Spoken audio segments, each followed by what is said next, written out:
我是谭龙，我来带风向。我是陈凤馨，我来跟风向。现在最重要的风向就是要订阅雅虎 TV。雅虎 TV 是研究机构评鉴台湾最有影响力的国际评论频道。风向龙凤配在雅虎 TV， 记得按下订阅键。我是谭龙，我来带风向。我是陈凤馨，我来跟风向。现在最重要的风向就是要订阅雅虎 TV。雅虎 TV 是研究机构评鉴台湾最有影响力的国际评论频道。风向龙凤配在雅虎 TV， 记得按下订阅键。我是谭龙，我来带风向。我是陈凤馨，我来跟风向。现在最重要的风向就是要订阅雅虎 TV。雅虎 TV 是研究机构评鉴台湾最有影响力的国际评论频道。风向龙凤配在雅虎 TV， 记得按下订阅键。我是谭龙，我来带风向。我是陈凤馨，我来跟风向。现在最重要的风向就是要订阅雅虎 TV。雅虎 TV 是研究机构评鉴台湾最有影响力的国际评论频道。风向龙凤配在雅虎 TV， 记得按下订阅键。我是谭龙，我来带风向。我是陈凤馨，我来跟风向。现在最重要的风向就是要订阅雅虎 TV。雅虎 TV 是研究机构评鉴台湾最有影响力的国际评论频道。风向龙凤配在雅虎 TV， 记得按下订阅键。我是谭龙，我来带风向。我是陈凤馨，我来跟风向。现在最重要的风向就是要订阅雅虎 TV。雅虎 TV 是研究机构评鉴台湾最有影响力的国际评论频道。风向龙凤配在雅虎 TV， 记得按下订阅键。我是谭龙，我来带风向。我是陈凤馨，我来跟风向。现在最重要的风向就是要订阅雅虎 TV。雅虎 TV 是研究机构评鉴台湾最有影响力的国际评论频道。风向龙凤配在雅虎 TV， 记得按下订阅键。我是谭龙，我来带风向。我是陈凤馨，我来跟风向。现在最重要的风向就是要订阅雅虎 TV。雅虎 TV 是研究机构评鉴台湾最有影响力的国际评论频道。风向龙凤配在雅虎 TV， 记得按下订阅键。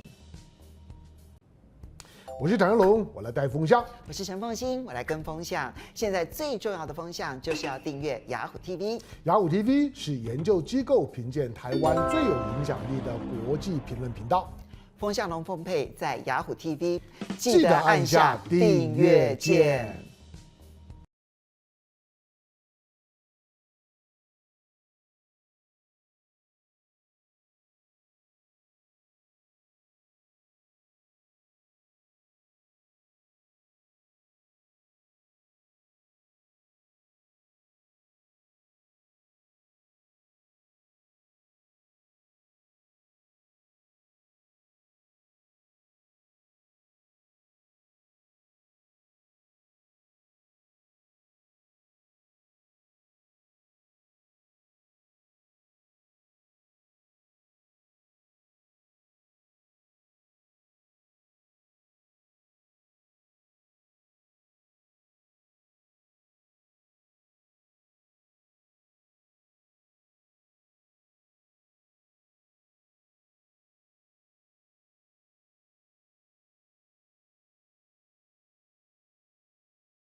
economic landscape will focus on three key areas: a new vision for the Asia-Pacific economy, the current changes in the global investment market, and investing in yourself to expand one's future horizons.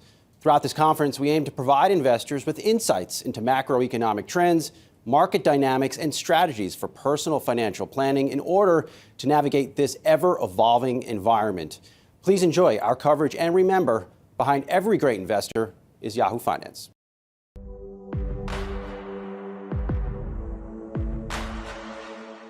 All right, joining us now is the chairman and CEO at the Taiwan Stock Exchange, Mr. Sherman Lin. Mr. Lin, good to see you. Welcome to the Yahoo Finance Invest Asia Conference. It's a real honor to have you here. Of course, we always track the overseas markets, and I want to focus in on your market. We've seen a lot of fluctuations throughout this year in your exchange. Why do you think that has been the case, and what have been some of your takeaways?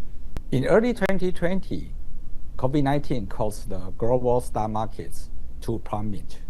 But thanks to the swift government fiscal and monetary policy, markets quickly rebounded and hit new highs. With the technology advancing and the rise of the social media, information spread fast, making the market reactions quicker and more sensitive. As a result, we are now facing the increased volatility as part of this new normal. When I assumed my role in July 2022, global inflation was surging, and the central banks responded with interest rate hikes impacting the capital markets. However, I believe heightened volatility also offers a chance to reshape market fundamentals and enhance our competitive edge. By improving the listed companies and fostering a favorable investment environment, we can ensure long-term investors' confidence, further highlighting the strength of the Taiwan stock market. The new normal in Taiwan stock market has been accompanied by rapid growth, investor participation, and liquidity. The number of investors with trading accounts has grown from over 12 billion at the end of July 2022 to over the 13 billion this year, equivalent to 55% of Taiwan's population. Compared to the 2019, when the average daily trading value was less than $4 billion, it has surged to more than $13 billion in the first 9 months of this year. Taiwan stock market has surpassed expectations and maintaining an average annual return of around 20% since 2019. While TAIEX has recently experienced fluctuations due to the facts like Japan's interest rate hikes, U.S. recession fears, and the global risk aversion. The fundamental advantages of the Taiwan stock markets in the AI and the semiconductor sectors remain unchanged. Moreover, the widespread financial literacy and investment education in Taiwan over the past few years have made the public more knowledgeable about their investment decisions, allowing them to respond more rationally to market volatility. As a result, domestic investor confidence remains strong, even amid increased volatilities. Despite foreign investors selling off, the market has been supported by the domestic institutional and retail investors, leading to a swift rebound. TAIEX has demonstrated its resilience in the face of the external challenge. You know, you mentioned a really great point on market volatility. Should investors view that as the new normal? I think most of the Taiwan investors, local investors, they think it's normal. So I just raised some factors. So you can see right now, Taiwan the stock market keeps still quite sustained the stronger momentum. What are some of your ambitions as you look to, I know you travel around a lot and you spread the word about the work you're doing at the exchange. What are your summary of your ambitions and where do you see the exchange going over the next 5 years? The Taiwan Stock Exchange aims to create a fair trading environment, boost investors' confidence, and support companies in raising the capital to expand globally and enhance the competitiveness. By the end of September, Taiwan's total market capitalizations reached $2 trillion, and we briefly climbed from the 14th to the 12th in the global ranking. With this progress, Taiwan is well on track to become one of the world's top 10 exchanges. Even with the global market fluctuations, Taiwan stock index has remained resilient around 20,000 point mark, with an average daily trading volume of more than $30 billion. We recognize globally. Taiwan is the major beneficiary of the rise of the AI technology. Taiwan stock market has a long history of the strong performance in the electronics industry, and the global supply chain restructuring after the pandemic has further highlighted the Taiwan's role and the investment value. This is the key advantage for the Taiwan Stock Exchange in competing with other international exchanges. So the Taiwan Stock Exchange continue to align with the international corporate governance standards and focus on global sustainability issues, commit to enhancing the value of Taiwan's listed companies. We are collaborating with the Taiwan Index Plus Corporation to develop ESG integration services to strengthen communication with the stakeholders. Currently, over 20% of the companies listed on the exchange hold quarterly investor conferences. We hope to further enhance the market transparency by continuously encouraging the companies to engage in the external communication. All these efforts aim to ensure that the world see and recognize Taiwan's value. We believe this is the key to expanding our market capitalizations. As you look into 2025, Mr. Lin, what do you think some of the biggest challenges will be for your market? With the global inflation easing, central banks are getting more flexibility, especially with the US and Europe already cutting the interest rates. As the interest rates drop, capital is expected to flow more into the stock markets, unlike the previous rate cut, which were mainly in response to crisis. This round of the easing is driven by a reduction in inflation, which should be more favorable for market growth. However, challenges remain. The ongoing Russia and Ukraine conflict and the tension in the Middle East could add to the market volatility. The policy directions of the new U.S. government will also impact the specific industries and potentially reshape global supply chains.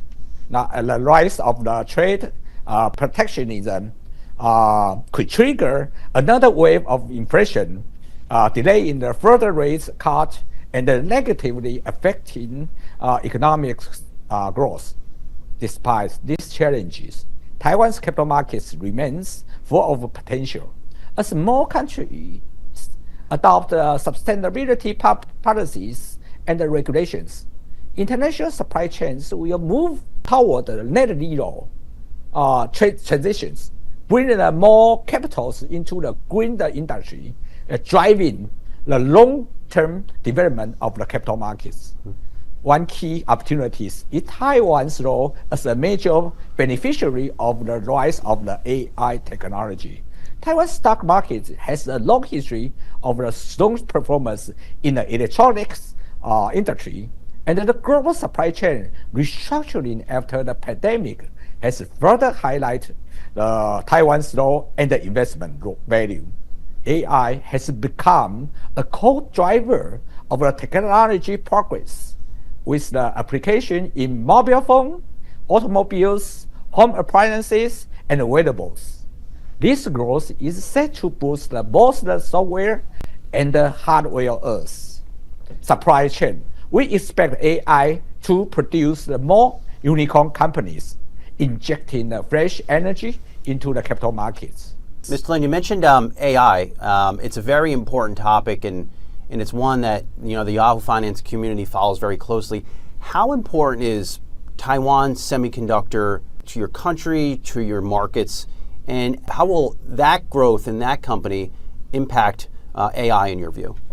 In 2024, Taiwan's AI supply chain has garnered a widespread attention, with several listed companies playing an important role in the AI industry, underscoring TWSE's role as a solid foundation for a corporate growth. As of the end of September this year, the electronics sectors accounted for 68% of the TWSE, with the semiconductor segment comprising about 44% of the total market capitalizations. While the industry concentrations offer certain advantages, it also poses inherent risk. Taiwan is not just about the electronics. Our industries are becoming more diverse. We have many hidden champions, companies that are leaders in various sectors. We encourage these kind of companies to engage more with the international investors by hosting an annual investor meeting, issuing the English financial report, and publishing the sustainability reports in English to foster diversified industrial development. The TWSE established the Taiwan Innovation Board that will direct investors to focus on companies with the future growth potentials. So in 2023, the TWSE led the introduction of the development strategy for strengthening the biotechnology industry, alongside the addition of new industry categories for listed companies, the release of a new economy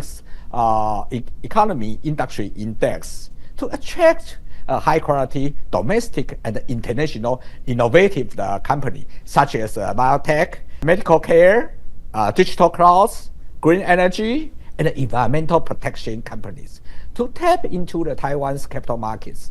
The TWSE has introduced multiple listing channels, such as the technology-based enterprises certified by the regulatory authority, the Taiwan Innovation Board, and the listing of the high-revenue, high-market cap companies tailored to companies at a different stage. Many industries in Taiwan can leverage our technology foundations to improve and emerging sectors like biotech, digital clouds, service, and green energy, and integrate with the technology to develop even further. This will be the key industry for Taiwan's future. There's really something interesting. I also was preparing for this. Taiwan's authorities recently proposed plans to make Taiwan an asset management center in Asia. How do you think that will change the business and how you go about leading your exchange? To establish Taiwan as an Asian Asset Management Center, it's the Financial Supervisory Commission Taiwan proposed a 6 years, 3-stage plan with the goal to feel changes in 2 years, see the changes in 4, and achieve the goals in 6. A dual focus on retaining the funds and attracting the investment will be adopted to support investments in Taiwan and its industry. This approach aims to attract more international capitals and cultivate a cross-disciplinary international financial talent to achieve the desired outcome. The TWSE is focused on 3 key strategies to help Taiwan become the asset management center, supporting the global growth of the listed company, expanding the product offering, and fostering international cooperations while developing the talent. We are creating a more favorable fundraising environment to help our listed companies grow globally and attract the attentions from the domestic and international investors. By promoting the ESG initiatives, we are strengthening connections between the small and the medium-sized companies and the institutional investors, boosting corporate value and the market competitiveness. On the product side, we are working with the regulators to introduce the new products like active managed ETF, multi-asset ETF, fund structured REITs, and the cross-border ETF listing. In terms of cross-border ETFs, we have the cooperation with Japan. Is currently under the discussion. Recently, ETF tracking the FTSE TWSE Taiwan 50 index was also launched in Hong Kong.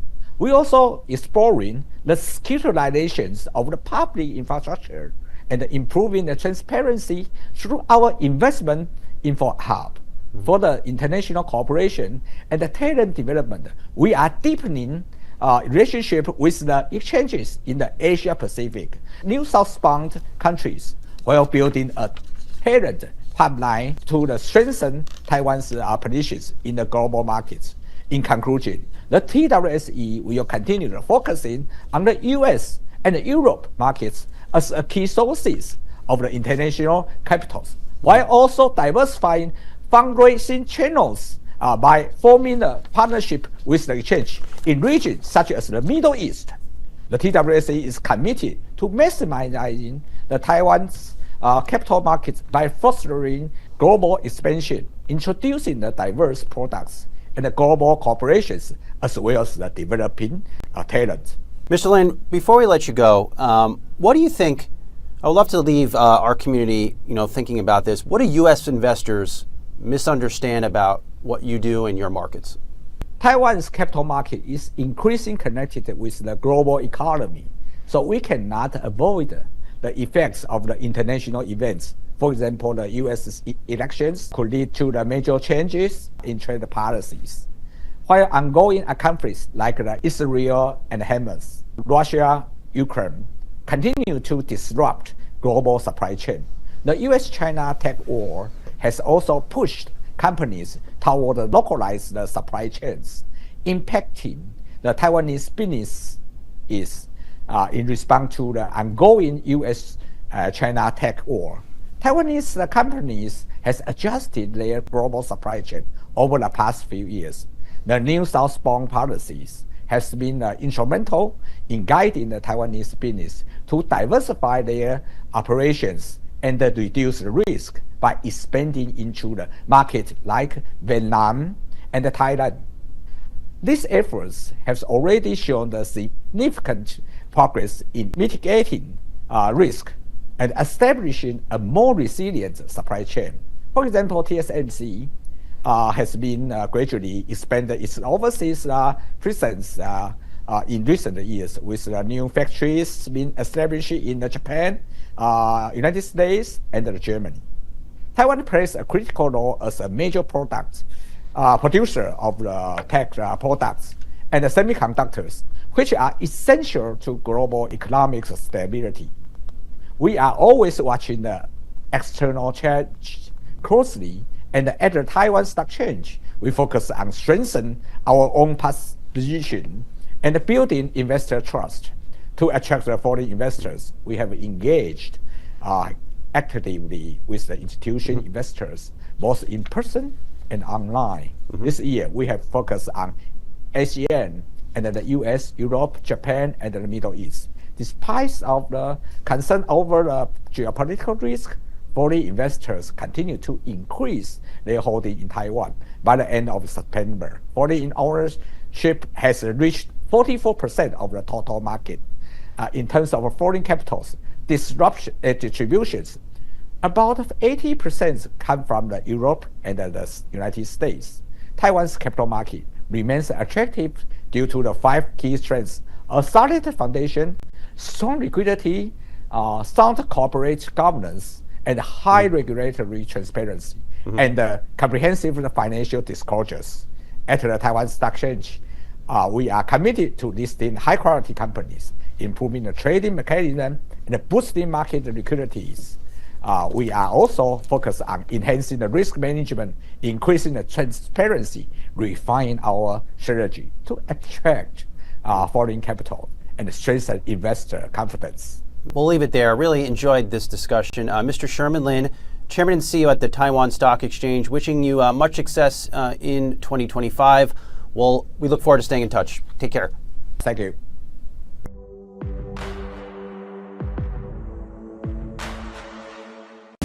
Professor Stiglitz, this is a perfect time to have this conversation, right? We've been talking about Trump 2.0 presidency, what that can mean for the U.S. economy all day.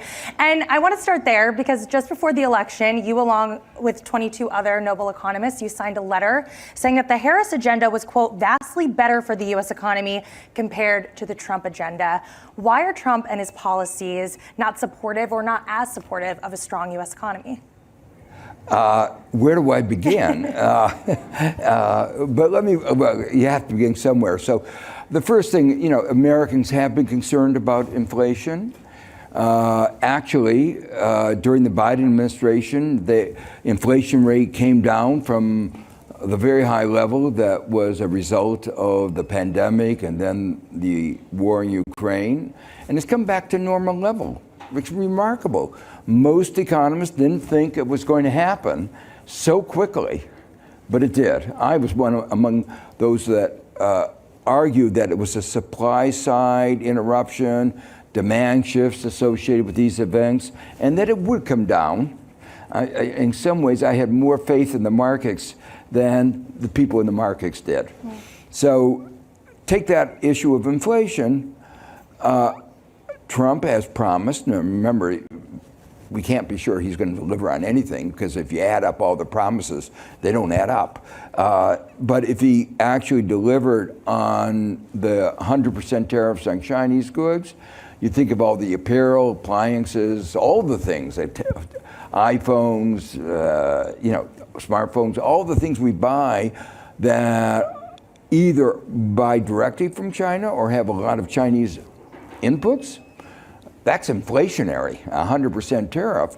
And even if many firms move to other places like Mexico, and the reason they chose in China was because it was cheaper. So it will be inflationary. And then you start thinking of the inflationary spiral, the prices go up, workers will want more wages, and then you start thinking of what happens if others retaliate. And remember, he's promised tariffs not only against China, which he sees as an enemy, but against all our allies as well. And they might retaliate. So first you have the inflation problem. And then, because the Federal Reserve will be worried about inflation, and Jay Powell, I've criticized him on many grounds, but what's very clear, he's announced he's not resigning. He's very focused on inflation. If inflation goes up, he's going to raise interest rates. Now, you combine the higher interest rates and the retaliation from other countries, you're going to get a global slowdown. And so then you have the worst of all possible worlds, inflation and stagnation, slow growth. And then you start thinking of just one more. I could go on, but he says he's going to start not only restricting immigration, but deporting undocumented immigrants. We here in New York know how much we depend on them. We're going to go into, I can't imagine what's going to happen when to our economy when that happens. But one thing we can be sure, it will be inflationary. Okay, so I do want to pick up on that point because we did have Fed President Neil Kashkari here about an hour ago. He did say that tariffs, it would be a one-time increase of prices, but that the real issue would be if we did see that tit for tat. So when you think about the globalization risks around tariffs, how do you view those comments and what could potentially come ahead? Oh, I think this is a real challenge to the global order, a global order that's already at a point of fragility.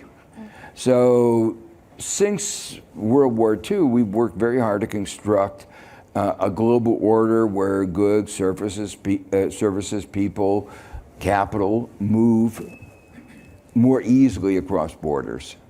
And it has a lot of downsides, and I've written about that in my book, Globalization and Its Discontents. But it's also contributed to some extent to global prosperity. Now, the big point to realize that whatever your judgment about the extent to which it's contributed to global prosperity, when you try to unscramble a scrambled egg, you have problems. It may not be possible, but the fact is that breaking these relationships, at least in the short run, is likely to impose very high cost. We had a little sample of that during the pandemic. You know, supply chains broke down. Not because we actually did say certain things couldn't go across borders, but in other cases they couldn't produce them because of the pandemic. But the fact of the matter is supply chains broke down, and look what happened. We had this bout of inflation, and we had shortages, a kind that we never had before.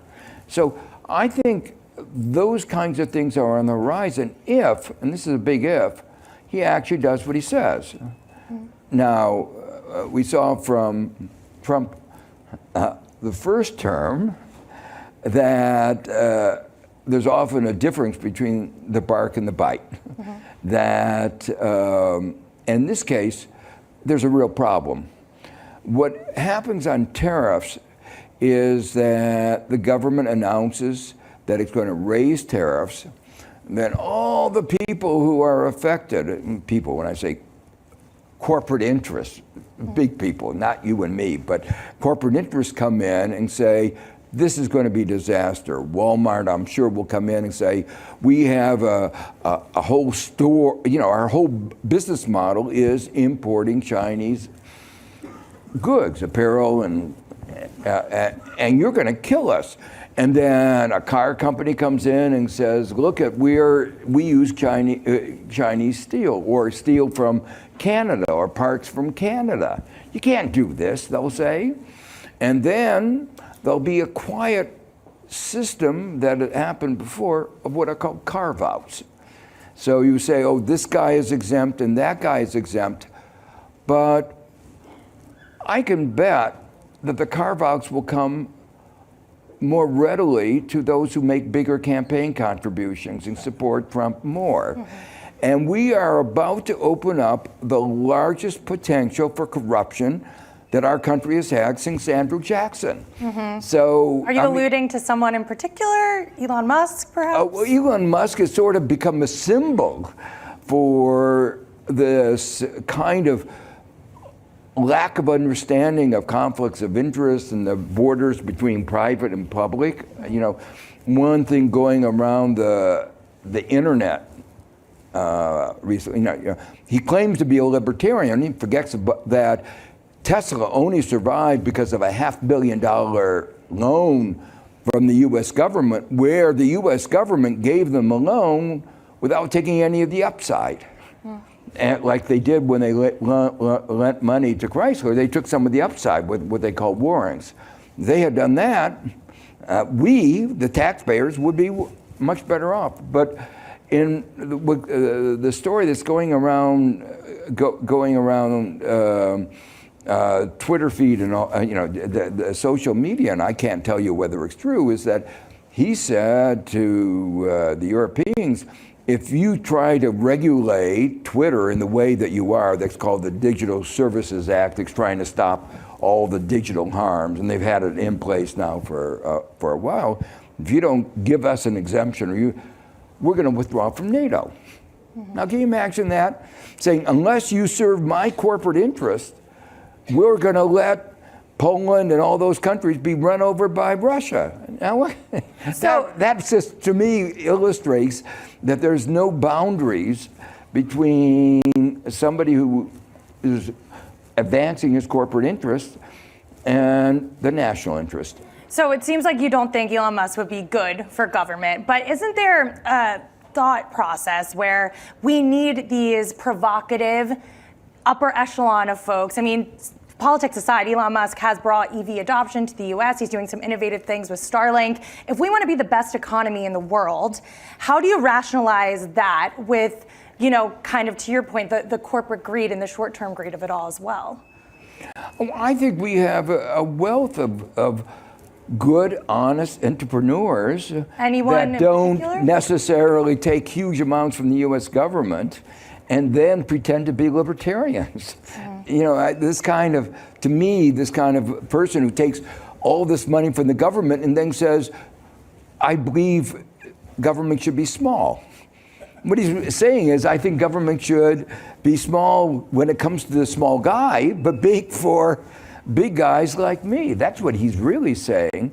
And you ask, you know, are there a lot of honest entrepreneurs out there? Yeah, there are.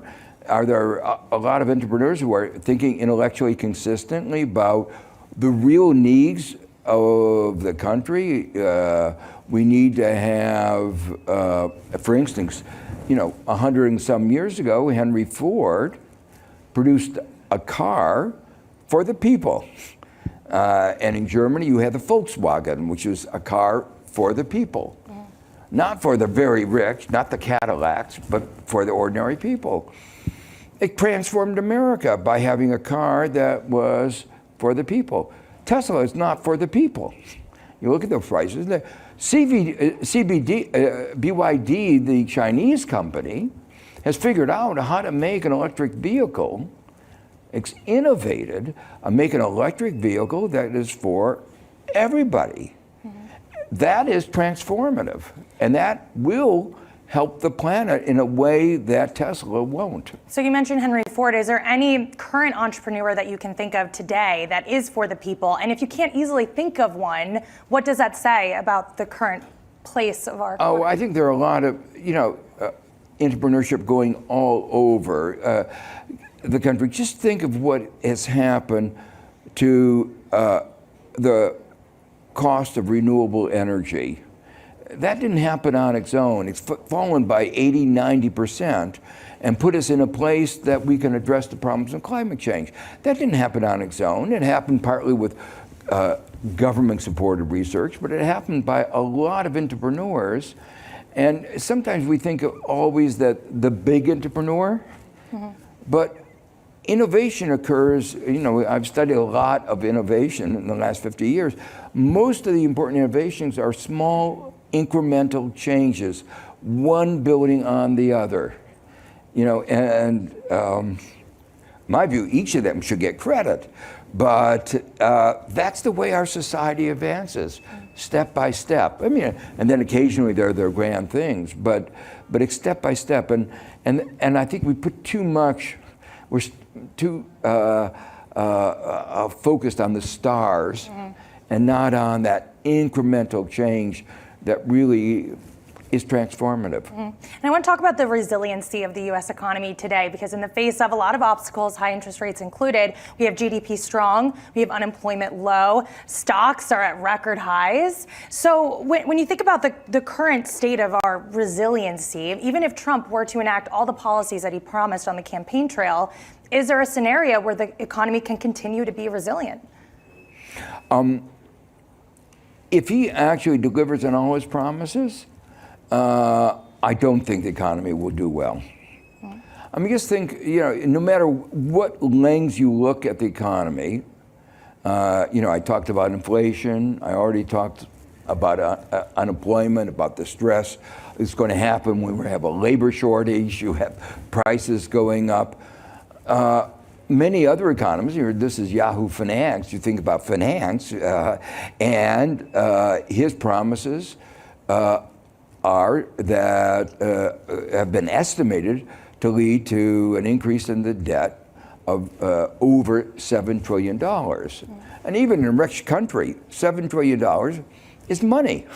And even if you individually don't think it's a problem, you can just use it out of your bank account. The fact is, if other people think it's a problem, if foreigners think it's a problem, it becomes a problem. And I can tell you, a $7 trillion hole in the US budget people will think it's a problem. Is that the first shoe to drop then? In other words, what type of data points should we be watching for if there's any type of deterioration of the economy? Well, I think already what you're beginning to see is increase in the interest rates at the long end. You know, the Fed does the short end, the short-term interest rates, but people looking forward down the line are beginning to see interest rates going up. And that is already a sign. Now, how would that translate? Well, higher long-term interest rates is higher long-term mortgage rates, less housing. We already have a problem of housing prices. And so that will be one of the ways it's going to show. Mm-hmm. Now, higher interest rates is almost surely not going to be good for the stock market. Okay. So, which we know President all of you Trump guys who depend on the stock market, I would say, get worried. Mm-hmm. Or take your money out, and then of course that's a self-feeding process.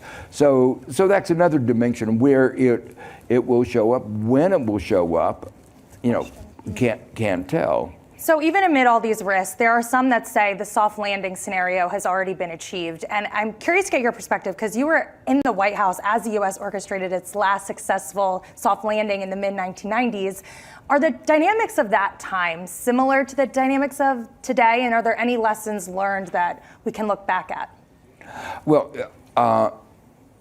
the particular circumstances of this, you can say, crisis, the high inflation following the pandemic, the high oil prices following the Russian invasion of Ukraine, are really idiosyncratic. I mean, are a really unusual situation. Every big crisis is unusual, you know, and a lot of the economic models don't really incorporate the notion that every big fluctuation, big downturn, inflation, has its own particular characteristics, and therefore it has to be addressed with the wisdom of what we've learned from many such cycles, but with an understanding that there are important differences. So what I emphasized before, the reason that the inflation came down and we had a soft landing in the United States was partly that it was a supply side driven inflation, which was naturally self-correcting. I think the Fed raised interest rates too much, and we would have had a harder landing except for what happened on the fiscal side. And that was a little bit of luck. Mm-hmm. That is to say, we needed to do something about infrastructure. We needed to do something about restoring national sovereignty, economic sovereignty through the CHIPS Act and the Science Act. We needed to do something about environment, and we passed the IRA Act. Each of those were really hard. And you know, if you remember the politics of that, it wasn't obvious that we were going to get those bills. And when we passed the IRA, the Inflation Reduction Act, no one knew for certain how many companies were going to take advantage of it. Mm-hmm. And the CBO that estimates the extent to which people would take advantage of it estimated that the IRA was going to cost something like $350 billion on the tax credits, and now it's estimated to be somewhere between $1 and $1.5 trillion. So that pumped more money in the economy. So what you had is, in my judgment, two things balancing off. The Fed made a mistake. It raised interest rates too much. If they, but at the same time, we had an extraordinarily strong fiscal policy, and those two, it was luck to some extent that we've had the soft landing. So we're in the soft landing right now. We are in the soft landing, but it ends on January 20th, and that's when we start getting into a harder place, where we don't actually know where we're going to go. That uncertainty, by the way, is not good for the economy. Uncertainty fiscally, uncertainty about the international situation. Investors don't like that kind of environment. And if we recall the chaos of the previous Trump administration, I don't think that uncertainty is going to go away quickly. Well, we'll have to leave it there. We'll have to get you back here to discuss this. Professor Stiglitz, thank you so much for your time. Appreciate it. Thank you.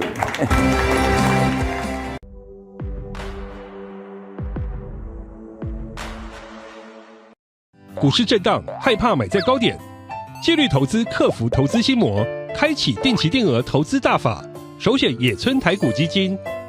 投资一定有风险，基金投资有赚有赔，申购前应详阅公开说明书。股市震荡，害怕买在高点？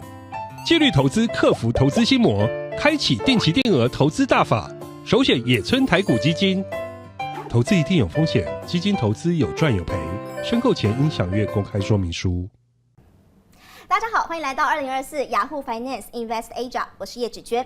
今年台湾的论坛主轴定调在探索与突破，投资新未来 ，Disrupting Finance Innovations Shaping the Future。我们将聚焦在变动的经济情势之下，从台湾新愿景、投资市场、投资自己3个面向，来为大家提出宏观趋势、市场变动及个人理财应对方针。而说到了探索与突破、投资新未来的主题，一定要提到的绝对就是 AI 科技。自从聊天机器人 ChatGPT 横空出世，带动了 AI 应用的变革趋势。这股浪潮更从科技的创新一直延伸到了产业发展，也成为全球数位化的主流。今年的雅虎论坛，我们很荣幸邀请到擅长全球总体经济和台股研究及产业分析、资产配置建议等等领域的野村投信专家来到了我们节目现场。我们要带领大家一起放眼2025年 AI 发展趋势之外，也要和大家来分享市场的变动，还有投资展望。马上来欢迎野村投信投资策略部副总经理楼克旺 Chris， 欢迎。子娟好，各位观众朋友们，大家好。我记得去年我们在这里对谈的时候，我们也一直在讲说，投资关键字 AI 很重要。好了，过了1年的时间，果然哦，这个 AI 真的是在这1年当中又继续大放异彩了。我们说的2024是 AI 的元年，可是我好奇的是，新闻很多啦，各大厂这个花钱不手软，可是有看到成果了吗？把这样的 AI 趋势我们放到2025年，野村有什么进一步新的看法吗？好，我觉得如果各位是 AI 投资人的话，其实现在大家一直急着要看到成果。但是呢，我们在看 AI 的成果之前，其实我们会从2个角度去看。第一个是从投资人的视角，另外一个是更重要的采用者的视角。真正在使用 AI 这些企业，他们的感受是什么？那先从投资人的视角来看就刚刚子渊讲了，很多人是越来越担心了，因为我们看到美国的4大 CSP 云服务业者，他们一直不断在投入巨额的资本支出。那今年的统计目前的规模其实已经来到了2500亿美元。那明年呢，其实会更高。目前我们也算预估是2800亿美元大家可以从这张表上看到，目前全球有9大 CSP， 他们都是针对 AI 做非常非常积极的一个军备竞赛的一个业者大概2800亿美元这样的一个庞大的投入。我们迫不及待要看到成果。对呀。但是现在很可惜的是，其实市场上有一些的分析师，包括我们同业，都越来越焦虑像大家看到这个图表下面那篇新闻，这个新闻其实我们同业高盛的一位资深分析师他提的他看到一直不断的投入，但是目前似乎没有看到太明显的成果。在哪里？那我想我刚刚讲到从2个人的视角，一个是投资人，一个是使用者对。那今天我们身兼投资人的角色，就跟大家讲一下我们看到些什么。我们可以从第2张图表看到。目前呢，真正在投资的角度去看这些4大，基本上烧钱是一直在烧，但是确实不会演的，没有看到很直接的一个回馈。这是因为 AI 在这个软体的服务的推出到真正采用者应用这个过程中，目前的进度是比较缓慢的。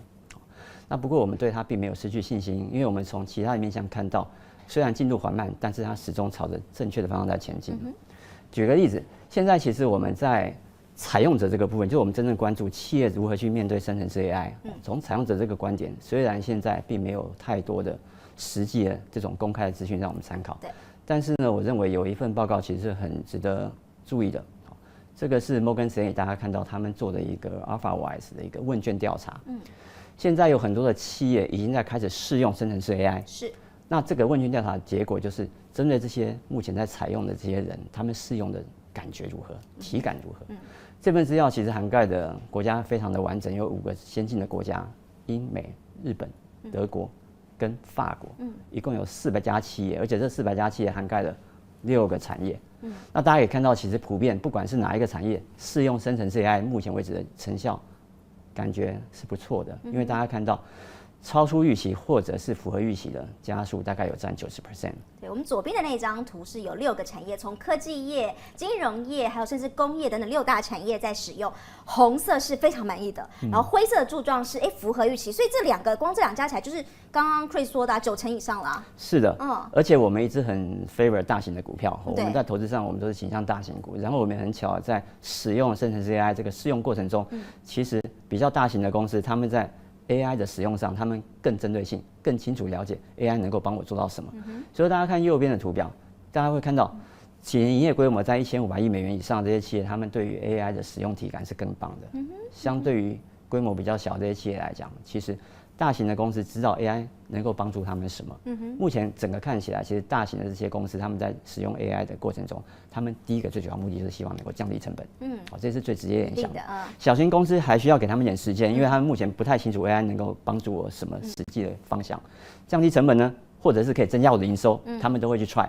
所以说现在我们还是认为说，大型的公司他们对生成式 AI比较清楚，可以对他们本身的营运模式产生什么样正面的成效。我反馈一下 Chris， 我印象很深刻。之前我们台积电在开法说会的时候 ，CC 魏哲嘉董事长他就有特别讲出来，他说，他其实有把这样的AI 导入到他们的制造的工厂里头去做一些效率的提升。他有讲一句话，我非常印象深刻。他说他透过 AI 来进行机器的学习，提高生产力。他说，你以为只是仅1% 的效率提升？可是对于台积电这种大公司来说，那个1% 其实就带来的相当于是10亿美元这样的一个收入，其实是非常非常大的回报。这其实就是刚刚你的那种应用，是的，对不对？完全没有错。因为台积电很显然它是一个超大规模的公司，这个1% 对它来讲，因为它 base 够大，所以成效非常显著。那魏哲嘉先生他有说了，目前台积电在这个晶圆厂里面，或者是他在研发先进制程这个部分，都已经开始导入生成式 AI， 而且成效是非常好的。这也是一个很好的一个范例。好，那我们继续来看哦，在展望后市的过程当中，那我们现在野村是怎么样看接下来 What's next 生成式 AI 的未来呢？好，我想现在大家都玩过这个 ChatGPT 了，对，所以说以一个 user 的角度，我们都知道 ChatGPT 很厉害，它可以帮我们处理很多的文字、图像、视讯、音讯的讯息，或者是你要把它们都在一起做组合。ChatGPT 都可以很方便的帮我们快速达到我们要的成效。我自己还让他来帮我设计出国自助的时候的行程，然后丢给他，叫他帮我排，然后甚至是有一些脚本，我也丢给他，让他帮我写。其实我自己的心得是，如果你会用的话，其实还蛮好用的呀。其实子娟讲到一个非常重要的重点哦，因为会用，有的人说生成式 AI 它可能是一个就业的杀手，对，因为很多人可能会因此丢了饭碗，对。这句话我们认为对一半，因为有一些重复性的工作，一些比较低技术门槛的工作，或许确实有可能被取代。但是我们认为未来会有一群人，他们是很懂得使用生成式 AI 的人，这些人会增加所谓的这个 add value 的 position， 就是很多企业会找这样的人，会给他们更好的薪水。所以说这一块其实适度的可以去弥补未来一些丢掉工作人他们所丧失的消费能力。所以说这一块其实我们认为非常有可能产生的，而且未来当生成式 AI 普及之后呢，人与人之间在使用它的能力上面会有很大的落差。会玩的人会非常会玩，懂得如何用生成式 AI 帮助自己缩短自己的这个工作时间，增加效率，提升生产力。好，那现在其实我们就要注意这一块啊。目前整个 AI 的应用其实已经走到了第2个阶段，第1个阶段是我们在玩 ChatGPT， 对。但是现在其实我们要想的就是，很多的软体公司正在不断的去 创造新的这种生成式 AI 应用的软件。那这种软体其实我们在追踪一个平台，就是 GitHub Copilot。这个 GitHub Copilot 其实大有来头，它是 GitHub 这家公司跟 OpenAI 合资成立的一个供 AI 的相关这种应用软体设计的这些开发者活动使用的一个平台。那这个平台在最近这2年，其实在生成式 AI 相关的这些开发者的活动非常非常的密集，而且现在已经是在一个历史新高的一个活动力。大家看到右边那个图，对，红色就是生成式 AI 在 GitHub Copilot 这个部分的平台的一个活动。那现在呢，还没有非常非常多的具体的这种生成式 AI 相关应用的软体出现，但是依目前的活动的一个太阳来看，我们可以期待出来就是一个时间的问题，未来会有非常多不同应用功能的生成式 AI 的这些 App 啦、软体会出来。可是我们一直有一点点担心，好像没有看到杀手级的应用。虽然刚刚 Chris 给我们看了从投资人端跟使用者端的体感的感受，可是这种就很心急，你知道，就很想要看到实际到底可以做什么事情，或者是他说可以提升我们的生产效率，但到底有没有一些更多的数字、更多的统计来做支撑啊？好的。其实我们在看整个生成式 AI 它这个故事，对，能够完整的演进，其实是有一套流程图的。好，我想我们把这个流程图用比较简单的方式呈现给我们的观众朋友们。好，那在这个流程图的呈现之前呢，其实生成式 AI 大家千万不要怀疑它的一个永续性，因为它太重要了，而且它甚至于是很多成熟国家的一个未来 GDP 能够再次提振的关键。大家看到，其实我们一直在讲生产力的提升哦，以美国来讲迫不及待。因为现在红色这条线，大家看到美国劳动生产力是在一个很低的位置，已经是负成长了。对啊，它在0.9以下还是负的哦。是的，而且已经比前2次的低点还要来得低了。哦，对。所以呢，其实大家可以很清楚的看到，从2010年之后啊，美国的劳动生产力快速在下滑。主要原因不意外，因为这个世界正在变老，人口一直在衰退。那美国其实还不错，因为美国目前还保有微幅的人口正成长，0.6% 每年。但是我们的预估是，未来30年之后呢，美国的人口正成长应该会从0.6掉到0.2%。所以说对美国来讲，这么低迷的一个劳动生产力就必须靠另外一个杀手级的应用来把它推上去。那我们可以从历史上看到，过去2次大型电脑跟网际网络成功的把美国的劳动生产力再次提振，就到了0以下，推上去；到了0以下，推上去。现在我们又到了0以下，期待 AI 把我们推上去。而且目前的态势来看，其实 AI 事实上我们认为它是绝对有机会把美国的生产力再次的往上推升的。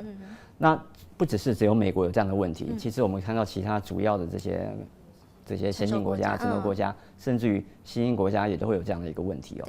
那我们看到，其实不管是欧洲、中国，甚至于日本，人口都是在负成长哦。所以说，其实生成式 AI 的重要性不可言喻。大家不要去怀疑生成式 AI 的一个发展的一个方向，因为各国政府会把它当成是一个首要职务，去请政府自己全力的去扶持相关国内这种生成式 AI 的一个发展。那回到刚刚芷娟提到的整个生成式 AI 演进的一个过程，我们认为是有一个周期的，而且我们可以从这个周期，我们目前所处的位置，知道生成式 AI 现在的发展还只是在初期的阶段而已，真的不用担心它已经走到尾声。我们从我们的下一张图，我们可以看到这个整个生成式 AI 发展的周期，大家可以看到这个周期它是一个逆时针的循环。对，我们整个生成式 AI 故事的起点在于最左上角。就是在于算力不断提升的晶片，它是一个我们耳熟能详的，从 NVIDIA 开始，然后 NVIDIA 的一众半导体的供应链，包括台湾非常非常引以为傲的一个供应链所驱动的一个 AI 的故事。那算力不断提升的晶片，其实现在我们也很期待，因为大家知道这个 Blackwell 准备即将要问世了。对。那2026年有一个更值得期待，就是下一世代的 Rubin 的一个架构的 GPU。所以说这一块现在还是如火如荼的，持续的不断在演进中。那我们现在走到哪里呢？我们走到了下面的那个阶段。我们已经到下面了。对，下面那个阶段其实就是采用者。他开始就是我们熟悉的美国4大 CSP 业者，或者是我们看到中国的、欧洲的一些 CSP 业者，他们不断在扩充军备竞赛，在建立很强大的资料中心，然后在极高的这个安全机密性的环境下去提升自己的，不管是这个算力、演算，乃至于到后来的这个整个 training education 的一个过程。所以说这一块呢，他们是采用者的时候，他们也顺便的同时在 create 他们新的软体的应用。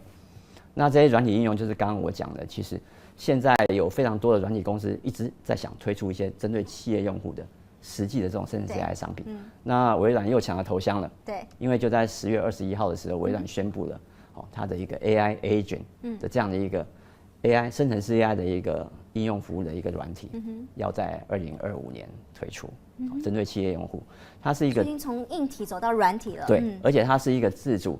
有一个代理功能的一个软体，它可以帮企业做很多平常他们日常在运作的一些业务，而且可以主动给予很精准的建议。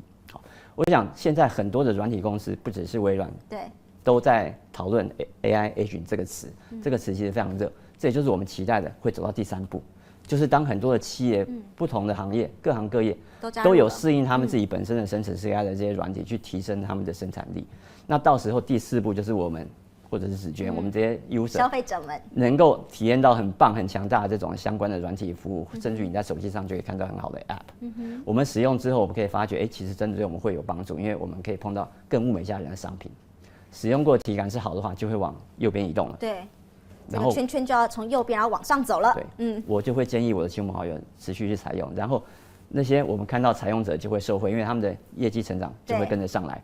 上来之后呢，再回到我们的 CSP 这边来，我们目前质疑它的地方就是一直在丢资本支出，一直在烧钱，没有成果，这件事情就被解决了。对，我们就会看到它的 ROIC 资本投入的报酬率就会明显的上来，而且这个时候呢，他们早期投入这么多的这个资本支出，就会无形之间树立了一个非常高的一个进入的门槛，也就是护城河的效应就出来。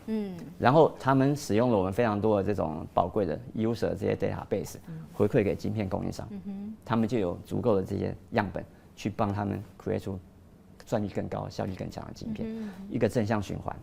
那我们现在才走到第2个，所以说这个故事还很长。所以现在这些公司砸了多少钱，到时候可能也就是它那个护城河的厚度有多少，是，就在那里头。所以刚刚那一张图非常的特别哦，大家一定要把它记在你的心中。我们现在在看 AI 的时候，它其实是有一个我们可以说是流程，或是有一个路径，在里头。那个圆圈，我们现在还在左边。第2、第3而已，对，还有耐心，需要有耐心，也或者一种说法就是，其实还有很长的时间都在这个 AI 趋势里头。确实。最后也想要继续请副总来帮我们的投资朋友来做一个总结。那如果是这样的话，那我就是一直买硬体，然后一直买软体厂商就好了吗？还是说，它的这个 AI 趋势还扩及到哪些次产业呢？好的。我想在投资标的上，因为2024年就快要过去了，对，其实我们现在一直在很积极的展望2025的方向。那在2023或今年2024，其实在生成式 AI 这个投资领域里面，赢家其实是相对少数的，主要就是在 GPU 的业者，就是那些半导体厂、半导体的供应链相关。那我们认为2025年这个情况会改变一些哈，因为原本的这些独大的企业，他们确实过去2年缴出非常好的一个业绩的成绩单但是无形之中他们的基期也被垫高了。对，所以说其实，在 EPS 的成长性上，它的成长速度会慢慢的放缓。投资人看他们也很严格。对，所以说从另外一个角度来看，在去年、今年比较没有受惠到，但是他们是在 AI 这个甚至在这个整个生态链里面的中段，甚至于后段的人，就会有一些想象空间出来。所以说我们认为在明年整个行情在标的的选择上会开枝散叶。那原本的一些团体他们可能很强，但是明年会有拆伙的可能性。我们会从中看到有一些的个别公司会持续的有一个很好的一个业绩成长动能，但是有一些可能会慢慢的自然的落队。那我们会从其他那些比较没有受惠到，而且评价面相对比较不贵的标的去找。那大家看到这张图，其实我们知道过去2年赢家就是中间那个核心，对，跟最左上角那一块。那明年我们认为这些标的都会有机会。那包括像是边缘 AI， 这个大家已经提得非常多，但是我们目前还没有看到很明显的一个应用，而且期待已久的换季潮还没有出现。对，这是因为我们目前真的还没有看到非常杀手级的一个 AI 相关应用，但是刚刚跟大家分享很多，这个是时间的问题，我们就期待，因为 GitHub、Copilot 他们有非常多的一些很有才华，来自全世界各地的开发者，正在陆续帮我们开发产品中。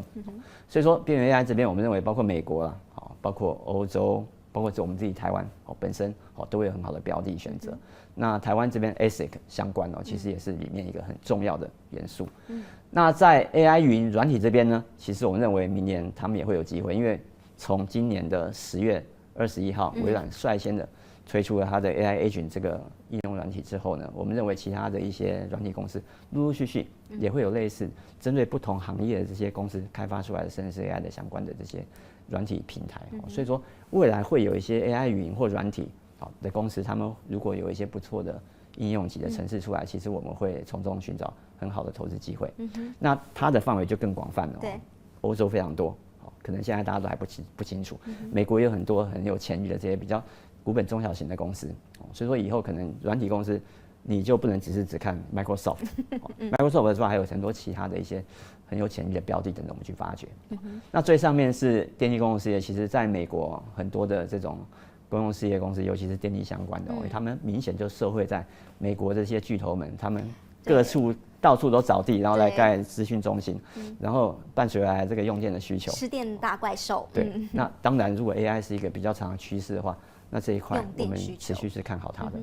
可是用电力公用事业这一块，如果我在投资这个角度上的话，我要去找哪一些对应的基金或是领域吗？好，如果不是直接找个股的话，以基金来看的话，目前看到比较有在布局电力公用事业这些基金，都还是以科技为主，以科技主轴、以主题的一个这个科技基金做一个广泛的布局比较难看到单纯只是锁定在电力公用事业这方面这个领域的一个专有的一个次产业的基金这个是不太容易的，而且我们也不建议这样设计产品，因为它的范围又太局限了。懂。对，所以说这样会比较一个广泛投资更好。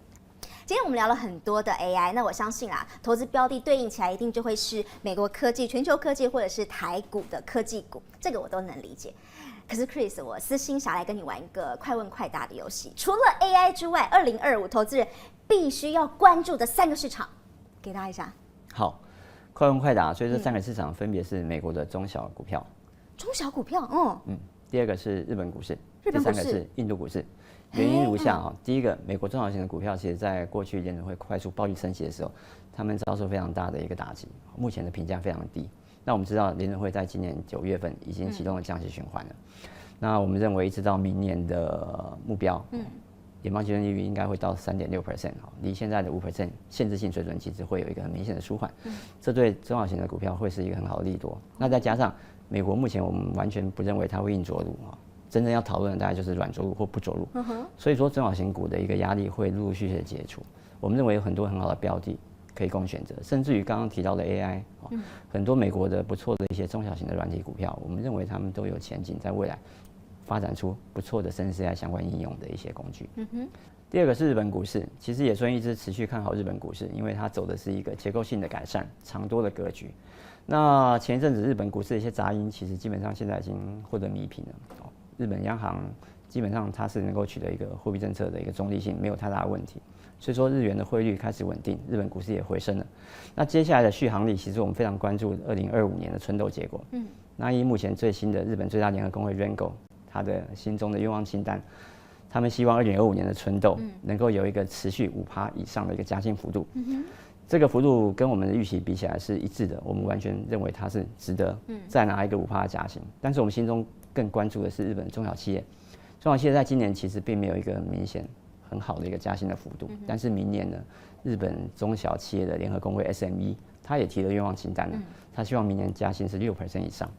6% 还不够，还以上哦。对，那我们认为日本的中小型企业在明年确实有自己的这个条件去谈一个6% 以上的加薪，而且在人狗跟 SME 推出他们明年的愿望清单之后，日本央行也针对这个部分有做了回应，日本央行是乐观其成的，所以说我们认为整个日本的薪资结构持续的开始往上调升，刺激他们的这个消费实力，未来民众的这个荷包的这个可支配所得会持续的长大。这个对日本的消费的一个持续提升是很有帮助的，我们持续看好它。第3个是印度，因为呢，印度它会是一个全球在关税议题升温之下很好的一个避风港因为印度本身的经济体它就是一个内需型的它的出口比重非常低，再加上中美关税议题升温之后呢，会有更多的供应链会从中国移出来，会往印度去。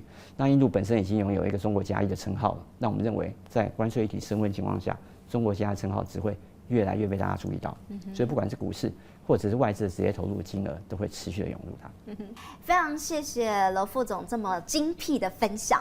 其实我们今天的主题 AI 讲到这里，都还发现还是一个初升段而已。随着基础建设持续的投资，以及终端杀手级的产品陆续的推出，我们持续看好 AI 未来数年主升段行情。展望到2025年 ，AI 以及高阶半导体等等产业的能见度仍然很高。台湾作为 AI 供应链重镇，也估计将会持续吸引外资流入。再次谢谢 Chris， 谢谢芷娟。投资一定有风险，基金投资有赚有赔，申购前应详阅公开说明书，投资人须知。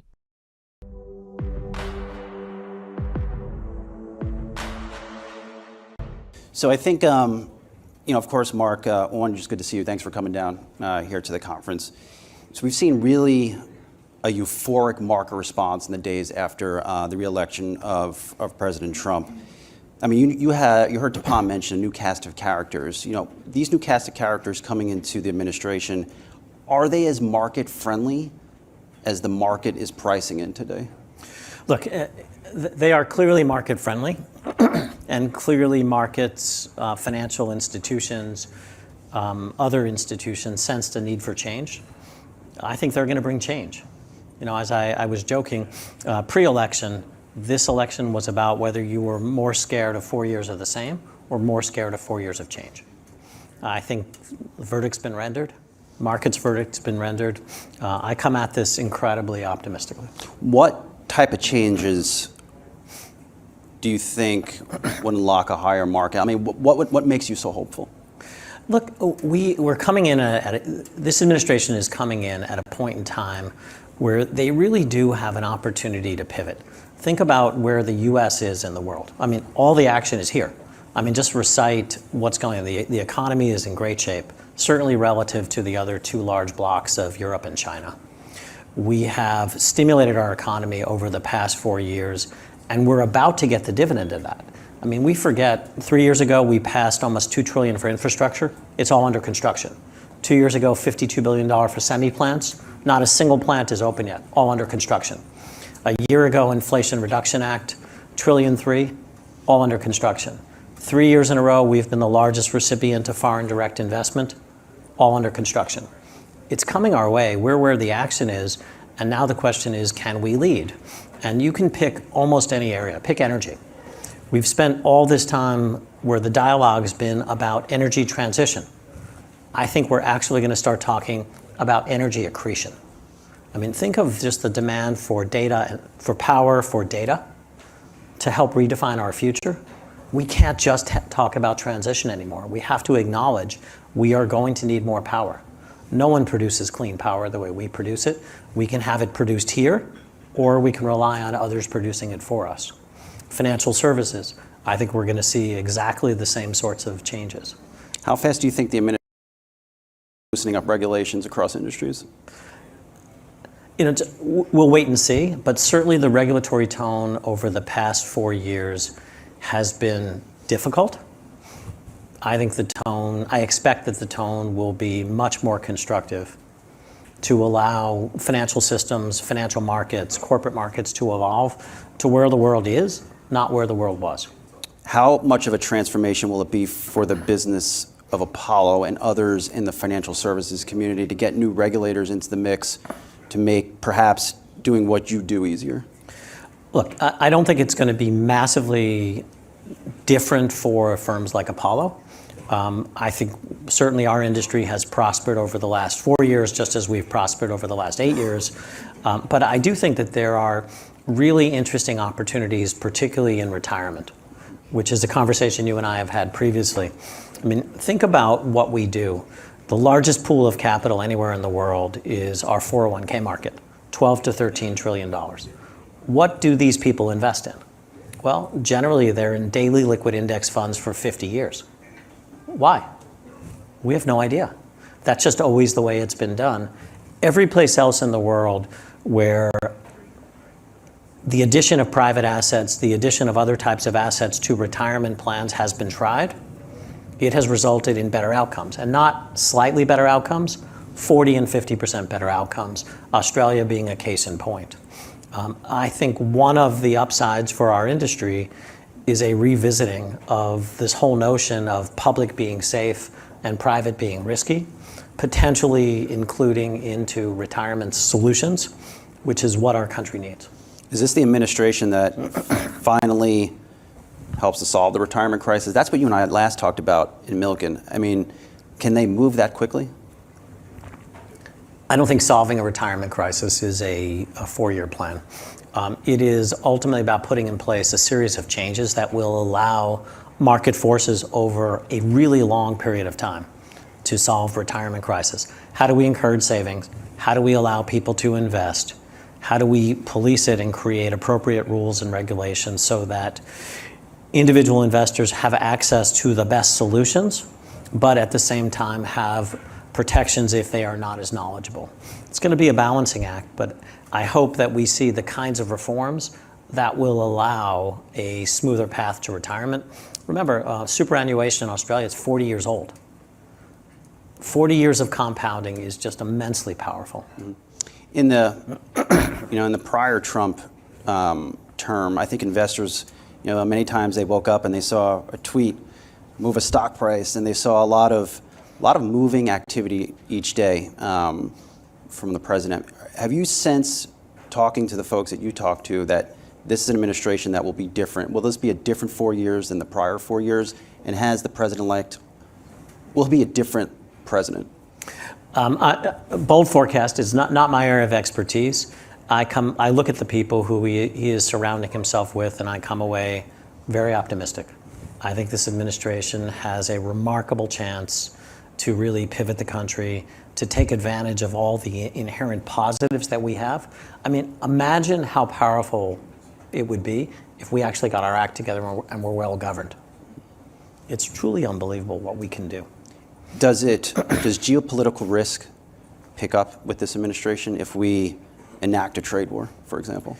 Look, again, I don't want to veer out of my lane, but let's acknowledge, you look at markets are at the moment not pricing in much for geopolitical risk. There's very little risk premium. Valuations are high. Credit spreads are low. The thing we've learned is geopolitics is unpredictable. I don't see any reason, and this is a personal comment, not one from vast experience, I don't see any reason why this administration would have any greater geopolitical risk. Historically, geopolitical risk has come from U.S. weakness. Mm-hmm. The absence of a strong U.S. presence has resulted in more risk. So let's wait and see. What did the current administration get wrong? Because I think a lot of investors have seen an infrastructure plan. Those things have started to move. Is it the regulatory environment that got too restrictive? Well, let's look at it this way. We are, at the moment, running circa a $2 trillion deficit during relatively or record low unemployment and in peacetime. And so have we unleashed market forces to build for the future? Let's face it, our energy grid is changing. The need to get, yes, we can subsidize it, we can incent it, but the need for more power is evident. Those countries that build power, that support data, that support advanced data, advanced AI, advanced power are going to win. Those that don't are going to be left behind. This is going to be table stakes. Do we have a policy that allows us to do that currently? We don't. Look, think about employment.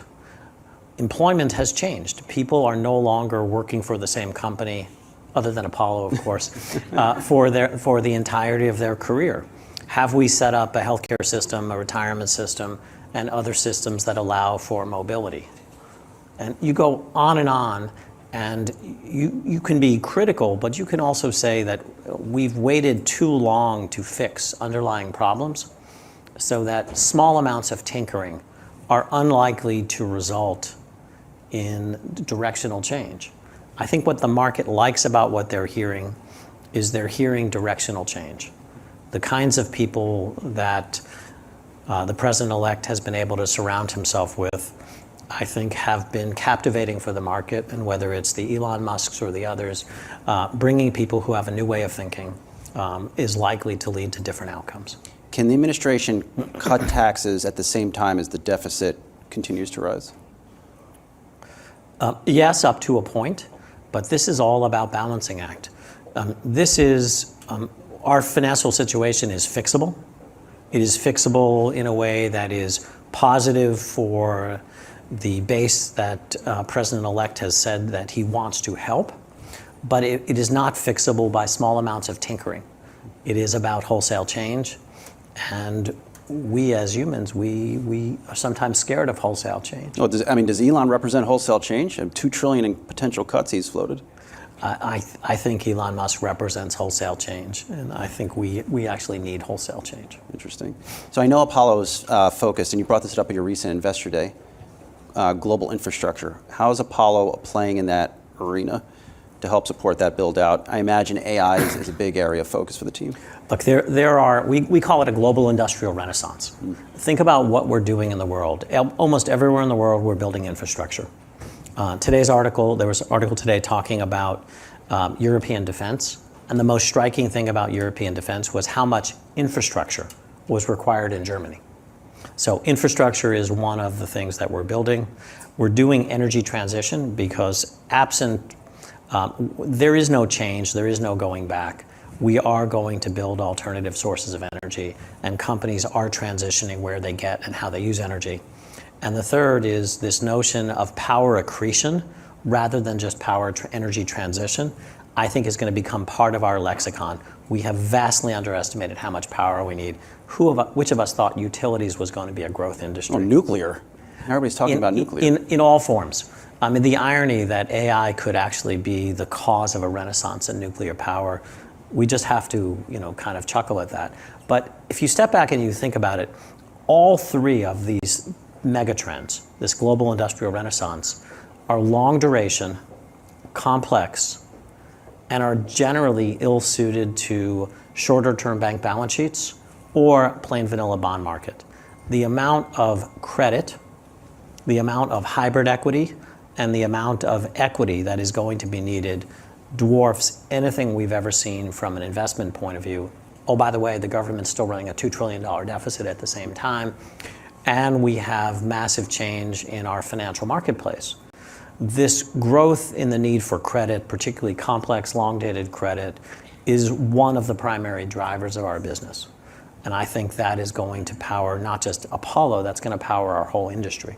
How could we have a lot of avid investors watching live on Yahoo Finance in this audience. How do they get involved in this megatrend? Look, I think they can get involved lots of ways, but I step back and I think about what we try and do as an investor and what we try to do as a company. So I ask really simple questions. Are we an asset manager? No. An asset manager can take any amount of money and invest it. We are in the business of excess return per unit of risk. We're in the business of alpha.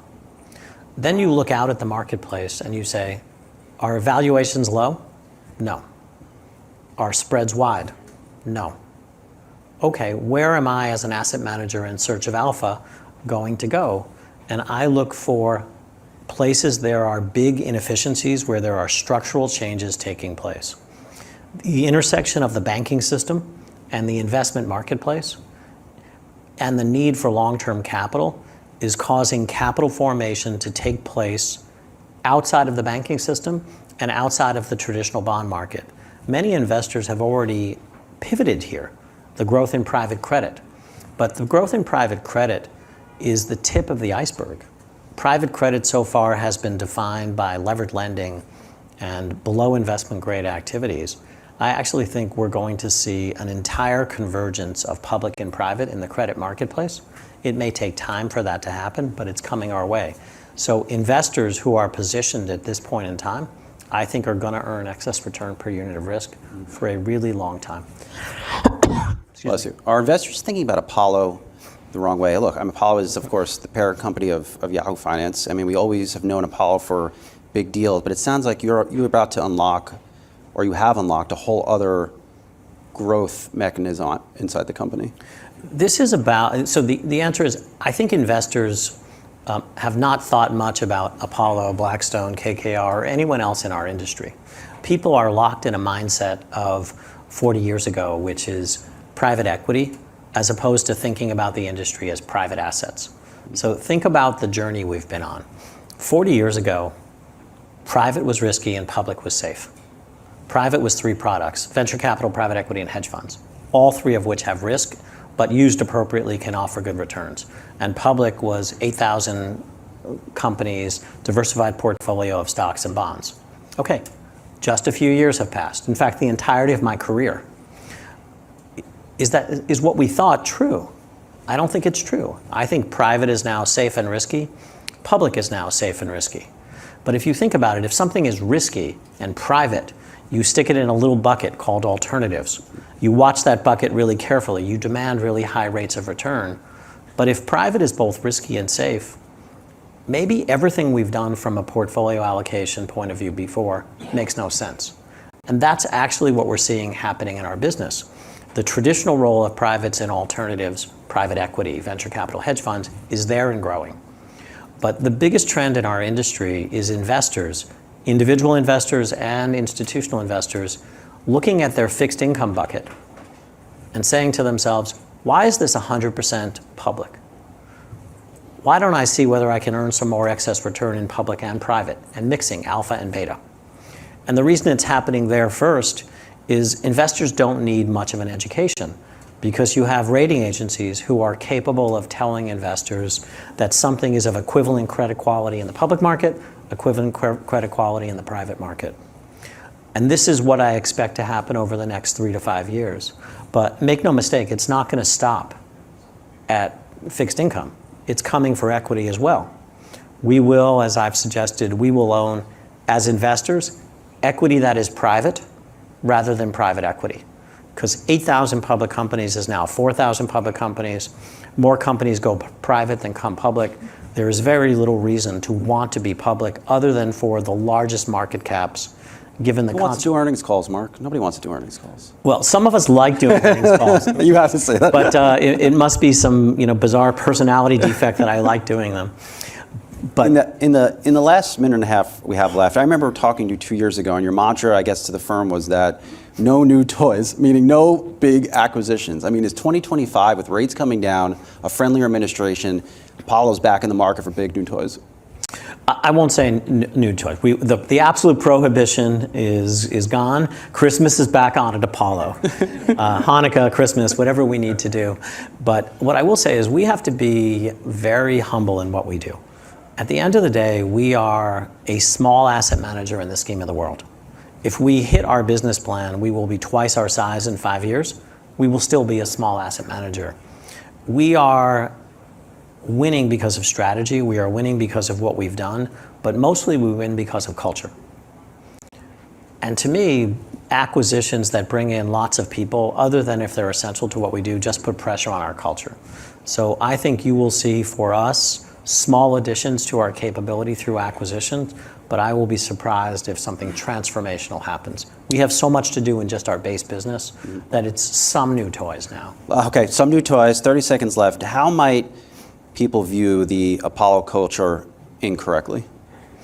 Look, the folklore of 40 years ago is about private equity and sharp elbows and conquering, and we want 100% of everything. And I look at the shape of the business today. The business is about $600 billion of credit and about $200 billion of equity. In the credit business, if you own 100% of anything, it means you failed because you've originated something no one else wants. And I think we've come to the marketplace, and whether it's partnering with financial institutions like Citi, or it is partnering with companies like Yahoo, or it's partnering with other sponsors or other forms of financial intermediaries, we recognize that this is now a partnership. I can say jokingly, there are no permanent friends or permanent enemies. Some of our largest competitors are actually our biggest partners as well.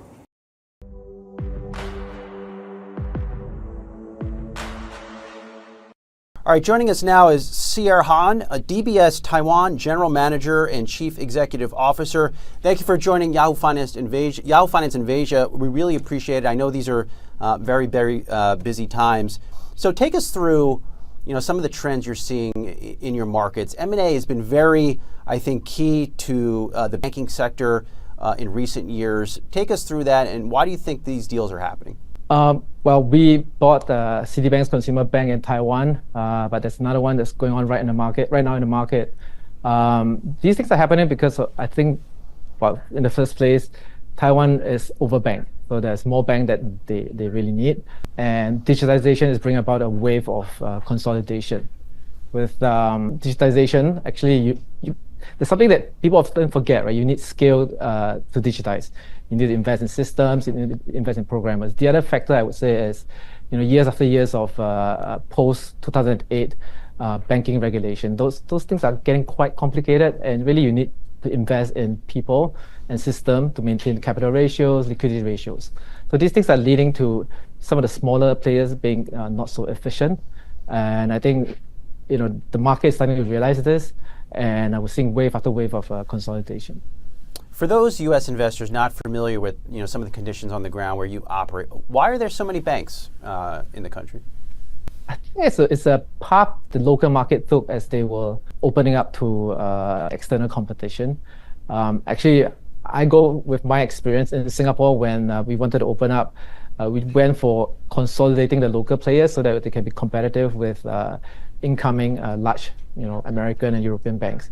Whereas in Taiwan, the way I understood it was they went the other way and they opened up the market and go, who wants to apply for a banking license? So there's quite a few different conglomerates or businessmen that went out and opened up new banking licenses. That was, early 2000, I would say. Yeah. Take us so through what that. we're seeing now is an aftermath. Yeah. Take us through that integration of the Citigroup assets. It's a deal that we followed very closely here in the United States. I understand you are a key person in that deal. I mean, why did you make it, and what does that business look like now? Why did we make that deal? Correct. Well, first, let me explain the deal a little bit. It's a demerger of the consumer business and then merging it into our bank. There's various type of merger. There's obviously mergers where you just buy up the entire bank. There's also mergers where you buy up the entire conglomerate, which is one of the deals that's happening. This is actually the third deal that DBS is doing in Taiwan, and it's part of our strategy to keep investing in Asia. So when the Citi opportunity came up, we looked at it very seriously and felt that it would accelerate our local business by up to 10 years. So we decided to go for it. Now, DBS has really been very comfortable applying digital technology. We're the best digital bank in the world for quite a few years now. So we felt that it was perfect, right? You get the customer scale, and then we put in the technology investment that we've already done to get the business to scale. What are some of your clients asking you for? What are the services that you're rolling out to them? There's two things, right? We're known for our Asian network. So part of our Asian strategy, we only have key businesses in Asia. So that includes Hong Kong, China, Taiwan, and then Indonesia, India, and Singapore. So for corporates, a lot of these goes into that. North Asia +1, China +1, Taiwan +1, diversifying your global supply chains out of North Asia goes really well into our franchise, right? You start setting up factories in Indonesia and India. That's where we can help you. So that's on the corporate front. On the personal front, it's really about investing. If the US audience is not familiar, Taiwan is a massive saver society. So there's lots of wealth management for the customer. And that's really a global thing. The ability to invest in US stocks, in bonds, US dollar bonds, funds. So that's a bit of what we're seeing on the consumer front. A lot of big U.S. banks, they've started to focus more, I would argue, on their U.S. businesses. And then I look at a Credit Suisse, that merger with UBS, maybe they've pulled out of some overseas markets. How has that impacted your bank? Is it fair to say you're gaining market share as these other companies maybe pull out or don't do as much business? I think Credit Suisse didn't pull out, Credit Suisse kind of merged into UBS very quickly. That's useful for us because we run a very big wealth management business. We're third largest AUM in Asia. So there could be concentration risk. So it could be customers who had accounts in both sides saying, hey, I've done too much eggs in the same nest and I'm just shifting some of the AUM to another bank. So we do benefit from such transaction going on in the market. It's almost 2025. What do you think some of your drivers of your business will be for next year? Very similar to what we talked about. I think that supply chain rejigging is still going on. And it's still gaining momentum, and so that's the big driver. That's shifting from, I think, more just opening up new capacity to perhaps more aggressive capital reallocation. So we might see some customers try to get their North Asia business to run independently, and then at the same time free up that capital to apply that into Southeast Asia. So that's on the corporate front. Mm-hmm. Yeah. Then on the investment front, I think we've seen on the personal wealth management front, we've seen a lot of that capital shift into bonds as rates was higher, and then that's coming down. I think maybe it's time to shift back into equities, but perhaps not U.S. equity. I mean, U.S. equity is at all-time high, so there could be other markets or could be small caps. I think that might be value for on the wealth management side. Given the growth outlook that you just shared, do you think your company will stay acquisitive? Just given, like you mentioned, there are a lot of banks out there in your market. I mean, do you think you'll go out there and acquire some more? we'll never say never, right? So we've never ruled out acquisition. In fact, this round of acquisition came about when COVID first started. We've always been a fairly conservative bank. We went, hey, we're in good shape. We know there will be opportunities to come out. And the bank actually not only bought the Citi Consumer Bank in Taiwan, we also bought a bank in India, also bought stakes in China. So we'll always be on the lookout for things that make sense to our strategy. I think a lot of U.S. investors, they think of Taiwan, of course they think of Taiwan Semiconductor. It's one of the most important companies in the world. It's one of the most followed companies at Yahoo Finance. For those not in your market and that don't do what you do, how big is the movement towards AI and digitization, and how is it impacting, the clients you work with and the businesses you work with? AI and GenAI always have two elements for me in Taiwan. So there's always the TSMCs of the world, the IC distributors, the guys who run the OEM assemblies. So those guys are benefiting in a great way, right? Because the orders are lending to, a lot more to Taiwan than any other parts of the world. Then there's the other part, right? That's applying the technology. And we do think about that as well in our day-to-day. And I think of that in two folds again. One, it's a bit like a calculator, right? Think about the days where you have calculator to the point where you have computers, where you have Excel. So your work is always compressing, right? And for me, that's just doing more work, maybe hopefully going home earlier for dinner with your family. But at the same time, I think Gen AI is going to bring about a big transformation in the way we work. I think we're not quite seen it yet. Perhaps I'll use channels, how you distribute content, how you acquire customers. I think with Gen AI, that's going to create new channels that we haven't really even started to take a crack at. I heard that you're big into sports. How is your sporting career and your passions there? How has that shaped your management style? Oh, management style. I think, well, first it helps to de-stress, right? You exercise, you get a long day, and you're sitting on a chair all day long, and then you get to go for a long run, or you get to go for a long ride. So that helps to balance the temperament, I would say. And then it also helps to think about my interaction with people. Sometimes we do go for team building that involves a lot more outdoors. We just had a little event where we cycled from Taipei to Kaohsiung. That's pretty much the entire coast of Taiwan. And it helps to bring the people together, but at the same time let people interact with leadership a lot more. So those are just little things that I kind of use sports to mix it up a bit with my management style. Has it helped, in your view, the operating performance of the company, that team bonding and the fact that people are back together after COVID? Oh, yeah, it's a work in progress, I would say. It's not something that it's not digital, right? You can't say I did it and therefore the results are 10% higher. You just kind of get along with it, especially because, like you said, right, COVID and people we're still applying that work from home. We have a 60-40 arrangement. We still have arrangement where 40% of the time people are working from home. So I think sports, in a way, is a way to bring people together. So you you come together for meetings on WebEx, but you gather in person for a ride along the river. We're in the U.S. We're undergoing it's been a fascinating election season. How do you and your teams think about geopolitical risk on a global scale? I think that's something that we have very little influence about. So it's a bit like whatever's going to happen in the US, and then we just have to react to it. But at the same time, living in Asia, we're just very comfortable with that risk, right? So that there should be reasonable players. So it does fluctuate depending on who's in office in the White House. But it's something that we then learn to manage our business, knowing that there will be volatility. There will always be volatility, just more or less. As we look to wrap up here, this has been an awesome conversation. What are some of the, if investors had to think about potential surprises to markets, to their businesses, what are some of the good and bad potential surprises to markets in next year? I think this Gen AI run up, I would say, has gone ahead of itself. But at the same time, it takes a while. Like every new technology that comes along, we've seen it in the 2000 dot-com bubble crash. We've seen it in the application of derivatives over 2008. So every time there's something new comes up, eventually it's not like technology is bad. It's just sometimes people get too excited about it. So we do see that could be something that could play out in very different ways before we can see the real productivity gains.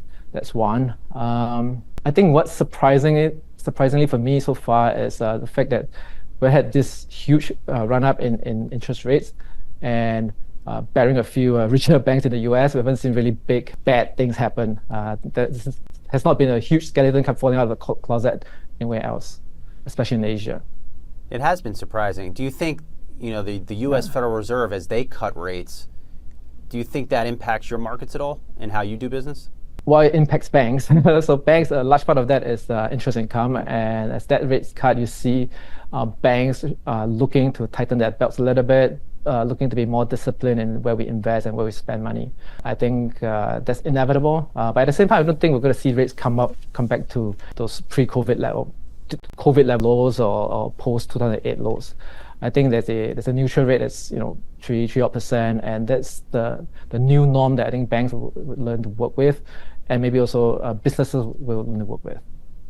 All right, we'll leave it there. Really enjoyed this conversation. Sierra Han, DBS Taiwan General Manager and Chief Executive Officer, thank you for making time for us. That bike ride sounds amazing. I wish I would be able to do that here in the United States. I just have no time. So thank you for joining Yahoo Finance Invest Asia. We appreciate it. Thank you, Brian. Thank you.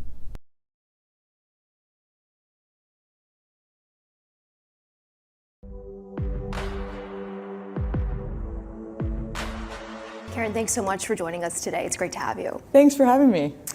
Want to kick off the conversation with your outlook for the economy. The economy keeps surprising to the upside. Third quarter GDP clocked in at 2.8%, boosted by strong consumer spending, up 3.7%. We're seeing household incomes and savings revised upwards. Can this strength continue into next year? I think it's a remarkably resilient economy because it's a very different economy than what you usually see this far into an expansion.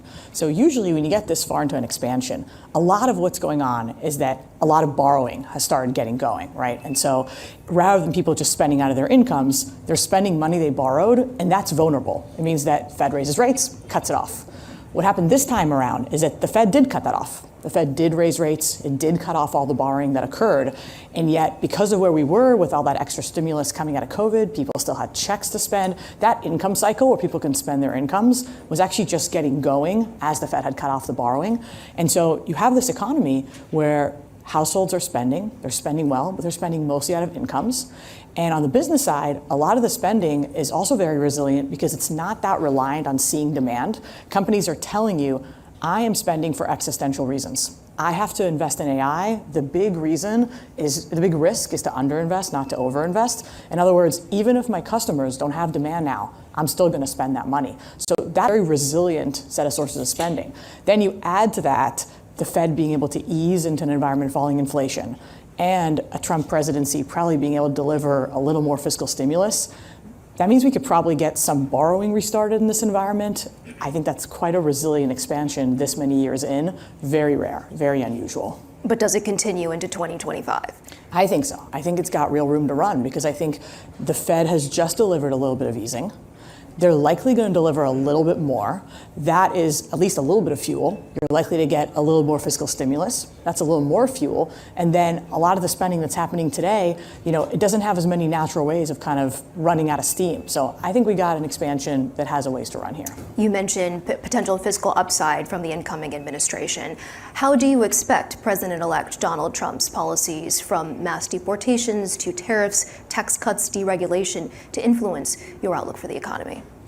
Well, I think what's been interesting is that this time around, relative to 2016, the markets have had a pretty consistent view.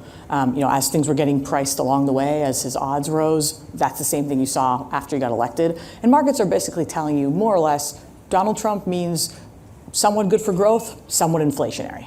And so you're getting higher yields, you're getting a slightly stronger stock market, you're getting a stronger dollar, and it makes sense. You know that Trump and his team are believers in tariffs, that they really believe that's the right way to go. That has to be to some degree inflationary. You know they're believers in stopping the flow of immigration. That has to be to some degree inflationary. And the plans they put forward of what they want to do with the deficit are, to slightly increase the deficit, certainly not to reduce it, and to do things that are going to be stimulative. And so they want to create a stimulative environment. I think they hope they have is that you'll get enough productivity happening on the other side of that it won't be too inflationary. And that's very hard to predict. We're currently on a great run of productivity. You read the Europeans talking about how bad their productivity story's been relative to the United States. There's a lot of good things that have been happening here in terms of productivity, and potentially we have a big leg ahead of us as AI actually hits and actually impacts productivity. But it's risky because that is a very inflationary set of policies that is going to be generated. And so I think that the big question with the Trump set of policies is what will they actually be able to implement? How inflationary will it end up really being? 2 follow-ups. One, it sounds like you do expect robust growth under the incoming administration. Is that right? Yes. Okay. Secondly, let's drill into the tariffs, because last time Trump was in power, he slapped targeted tariffs on China. This time, he's pledging for across-the-board tariffs, 10% on all U.S. imports, 60% on Chinese imports. I recognize that there could be some negotiations. On the flip side, there could be retaliation. We don't know about the timing and actual extent of that. But if we were to see the scenario that he has put forth implemented, what impact do you expect on inflation and growth? Well, look, as you've said, these are definitely bigger tariffs than we got in 2016. So the impact's going to be larger. I mean, it's hard to put real numbers because the biggest thing you don't know is what the second and third order consequences are going to be. In other words, it's not just that we put tariffs on others. They can also put tariffs back on us, and you don't know what that kind of spiral is like.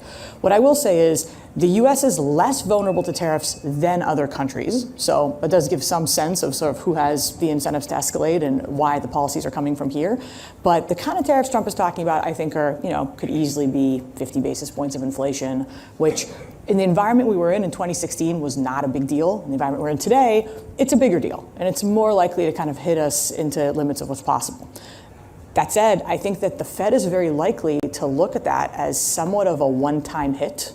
And so you could get a situation where a lot of tariffs go through, that raises price levels, but that's seen as a one-time rise to price levels. Not that appropriate for the Fed to be tightening into that if it's a one-time and done.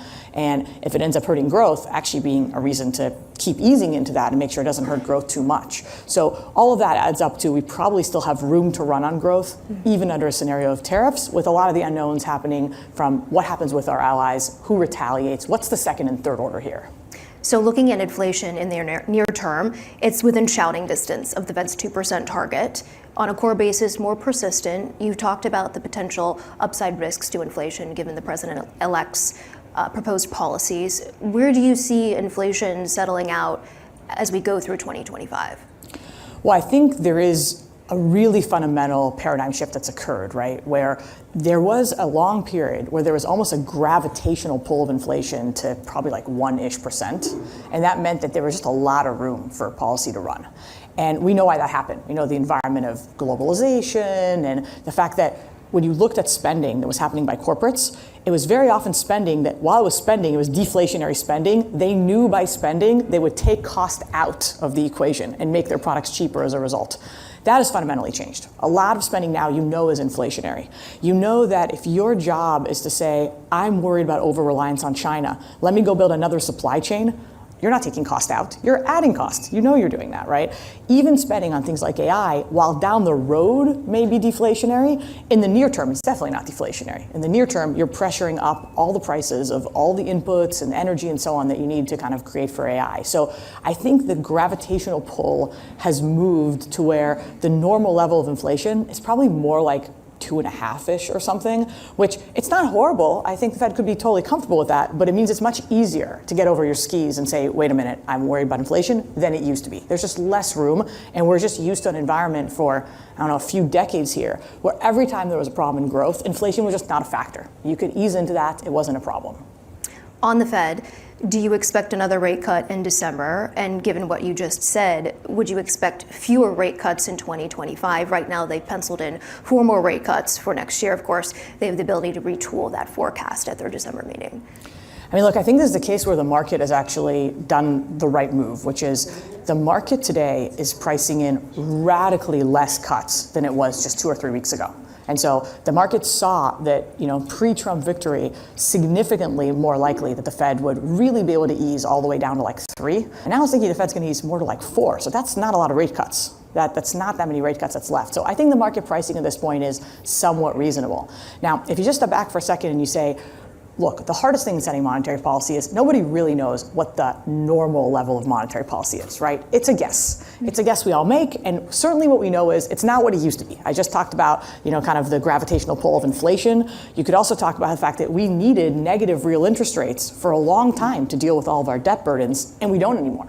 And so what we know is there used to be some necessary interest rate, neutral interest rate that was very low, and now it's gone up. We don't really know exactly what it is. So if you look at what the Fed's guess is, it's guessing, I don't know, a little less than 1, something like that, plus 2%, gets us to like maybe 3 is like a normal interest rate. They know that they don't know. And the big thing the market is telling you from saying the rates aren't even going to get all the way to 3 is, wait a minute, this isn't a time for neutral rates. Yes, the Fed is normalizing interest rates. We were especially tight, and then inflation came down, and so that kind of raised interest rates more than we needed. But maybe even at the end of 2025 and in 2026, we'll need higher than normal interest rates, more like 4%. And I think that's about the right call. So what does all of this mean for your outlook for the stock market? It has certainly been juiced on Trump being reelected, on the hope for greater growth, a viewpoint that you share. Major averages trading at near record all-time highs. Can this continue through this year and for 2025? Look, I'll say the two sides. On one hand, if you just ask me, not knowing anything about what investors already hold, I think the stock market is a good thing to hold right now, and I'm pretty positive on it. And the analogy I would make is think about 1998, right? In 1998, you could say, yes, we're in an expansion, but aren't valuations already high? And the answer is no, they got a lot higher than that, meaningfully higher than that. You ain't seen nothing yet what actual bubble valuations mean. In 1998, like today, you had a Fed that was easing into kind of an unrelated set of problems, and you had a sense that, it was kind of a mid-cycle easing that gave a lot of fuel for the stock market to keep going up. So I think there's a lot of reason to believe that the stock market has room to run, and that the most negative aspect is, valuations have gotten somewhat stretched, but not that stretched. In the most stretched corners of the market, when you look at things like AI, valuations have gone up somewhat, but also to a large extent have kept up with actual earnings increases, with what's actually occurred in AI, which has been a big deal, right?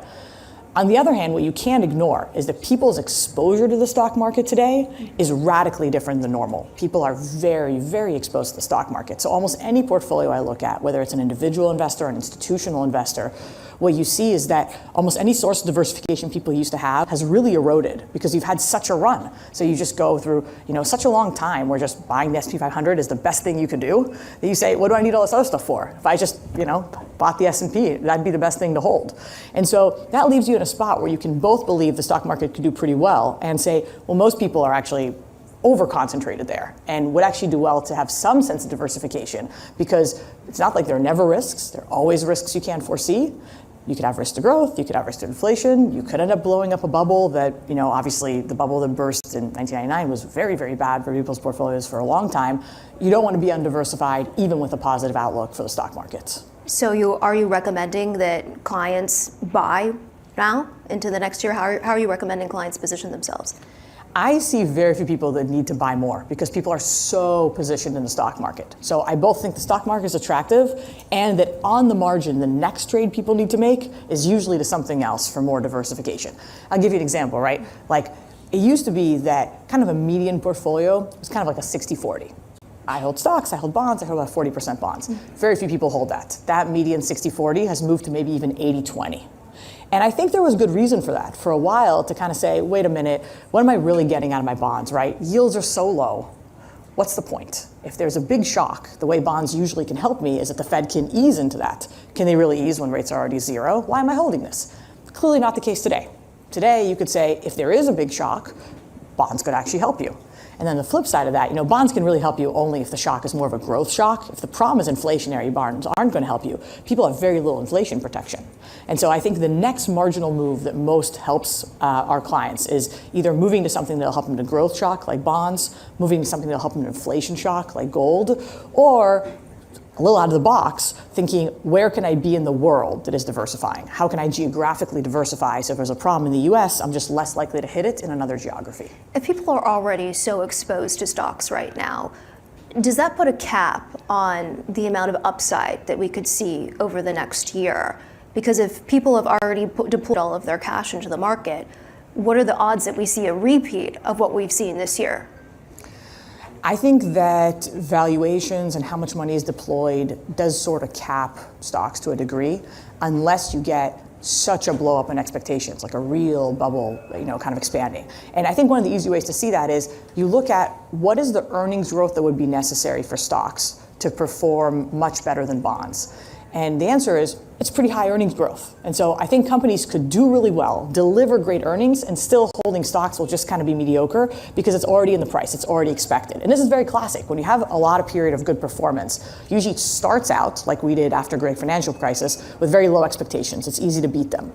But once you beat expectations for a long time, it starts pricing in those expectations are going to come again, right? And so at this point, the US could do great. We could have a strong economy and continuing expansion. Companies could deliver, and still stocks could be just kind of so-so because the price is already, kind of expecting that. And you could still do better actually holding stocks potentially of countries where they could do a lot worse economically than us, but just expectations are low. Do you see more volatility next year?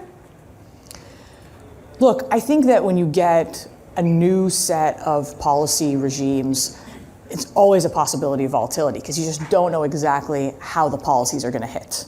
And so I think that Trump's presidency, in many ways, the type of policies he's doing were already in the air and would have happened with him or without him, right?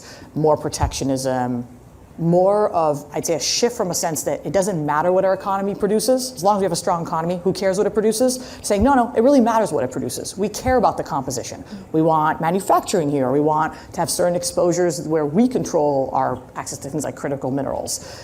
Between that and protectionism, those things would have been kind of in the air under a Harris administration as well. But no doubt that Trump and his administration are going to accelerate that, are going to push harder, are going to try to go more extreme, are going to try to really move the agenda forward. And so you just don't know what kind of volatility that'll generate. And I think with any shift, we're in such a broad shift of just where we are geopolitically. Thinking that volatility is possible has to be your map. I'll use oil as an example, right? Which is, on one hand, you say, look, there's a lot of oil in the world. It's very rare to have as much spare capacity as there is today. The Saudis are kind of sitting there saying, if you just give us a chance, we'd love to pump more oil into the market. We just don't want to get prices too low. At the same time, you have a Trump administration that doesn't love the idea of Iran having as much oil as it does in the markets and could easily tighten sanctions on it. You have an Iranian regime that you can't call predictable. So is it a high probability that you'll get a huge geopolitically driven move in oil? I don't think it's a high probability, but it's certainly possible. And it's certainly the kind of thing that you'd want to have, perspective on whether that could happen to you. Lightning round. Okay, so the yield on the 10-year Treasury is up, better than 70 basis points since the Fed first started cutting. The Fed's already cut 75 basis points. What do you think that means for markets? What is your outlook for the yield on the 10-year? Is there a certain level on Treasuries that causes stocks to fall? I think it's just about right now. I think that upward yield made sense. The Fed will have a hard time easing as much as was priced in a few weeks ago because it's such a strong economy, because inflation's a little, and it's not as low as they want it to be. I think that repricing was about right. I think it's pricing in the fiscal stimulus that's coming, the fact that more is going to be issued, that it's about right. And the reason it hasn't hit the stock market is very simply because if the yield is rising partly because growth is going to be stronger, that effect's going to be stronger on the stock market. But is there a certain level that causes stocks to fall? If we hit 5%? I think it's much more the reasoning, right? Like if you get a repricing to 5% because inflation is sticky and the Fed has to actually tighten conditions to stop the inflation, that's going to be very bad for stocks. If it gets to 5 because growth is just booming, not necessarily. Gold. Where do you see gold going? Do we hit 3,000 next year? Look, I like gold a lot. I think that it's fallen in the last couple of days for reasons that are partly just positioning reversals or partly what's happening to yields to the dollar. There's just a lot of people around the world that have realized that the dollar is not necessarily a safe place for them to be from a geopolitical perspective. And it's very hard for them to move the price of big markets like the dollar, but it's very easy to move the price of gold. And so that's a lot of buyers. And while yields were rising, there was a natural seller, which is people sat in the United States and said, why would I hold like a shiny rock rather than something that pays me a yield? But yields aren't rising anymore. I don't think I have a reason to rise a lot from here. There isn't a natural seller the same way. A lot of natural buyers. I like gold. Crypto. Bitcoin's all-time highs. Coinbase's stock up some 70% over the last 5 sessions. Where do you see the price of Bitcoin going? Do you have any recommendations? What are you telling your clients about It's honestly not something we have invested in, and so I don't feel qualified to give a recommendation. All right, last question. What about oil? As I said before, I think kind of the median case is that oil probably kind of stays range bound, is weak. There's just a lot out there, but you just have these potential upside risks that have to do with enforcing the sanctions or what might happen geopolitically. And so I like oil and general commodity exposure alongside gold as something to have in your portfolio if there is stickier than expected inflation. It's a nice inflation protection to have. If you look at the last, if you look at every time the stock market's fallen, call it more than 15%, so it's actually impactful to people. You could more or less split those into two camps. Ones where bonds really helped you because the problem was growth and the Fed could ease, and ones where commodities and gold really helped you because the problem was inflation, the Fed couldn't ease into that, and you really wanted inflation protection assets. So I like having those things in my portfolio. Karen, we'll have to leave the conversation there, but thank you so much for your insights. So appreciate it. Thank you.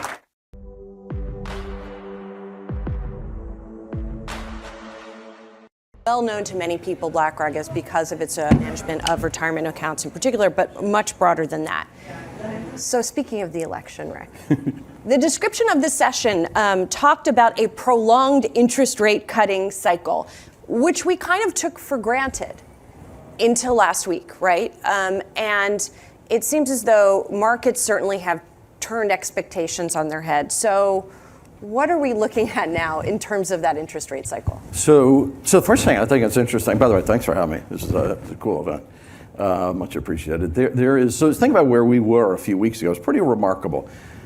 The narrative was hard landing, economy slowing, consumers falling off a cliff, et cetera. They priced the Fed down to a 270 funds rate by the end of next year.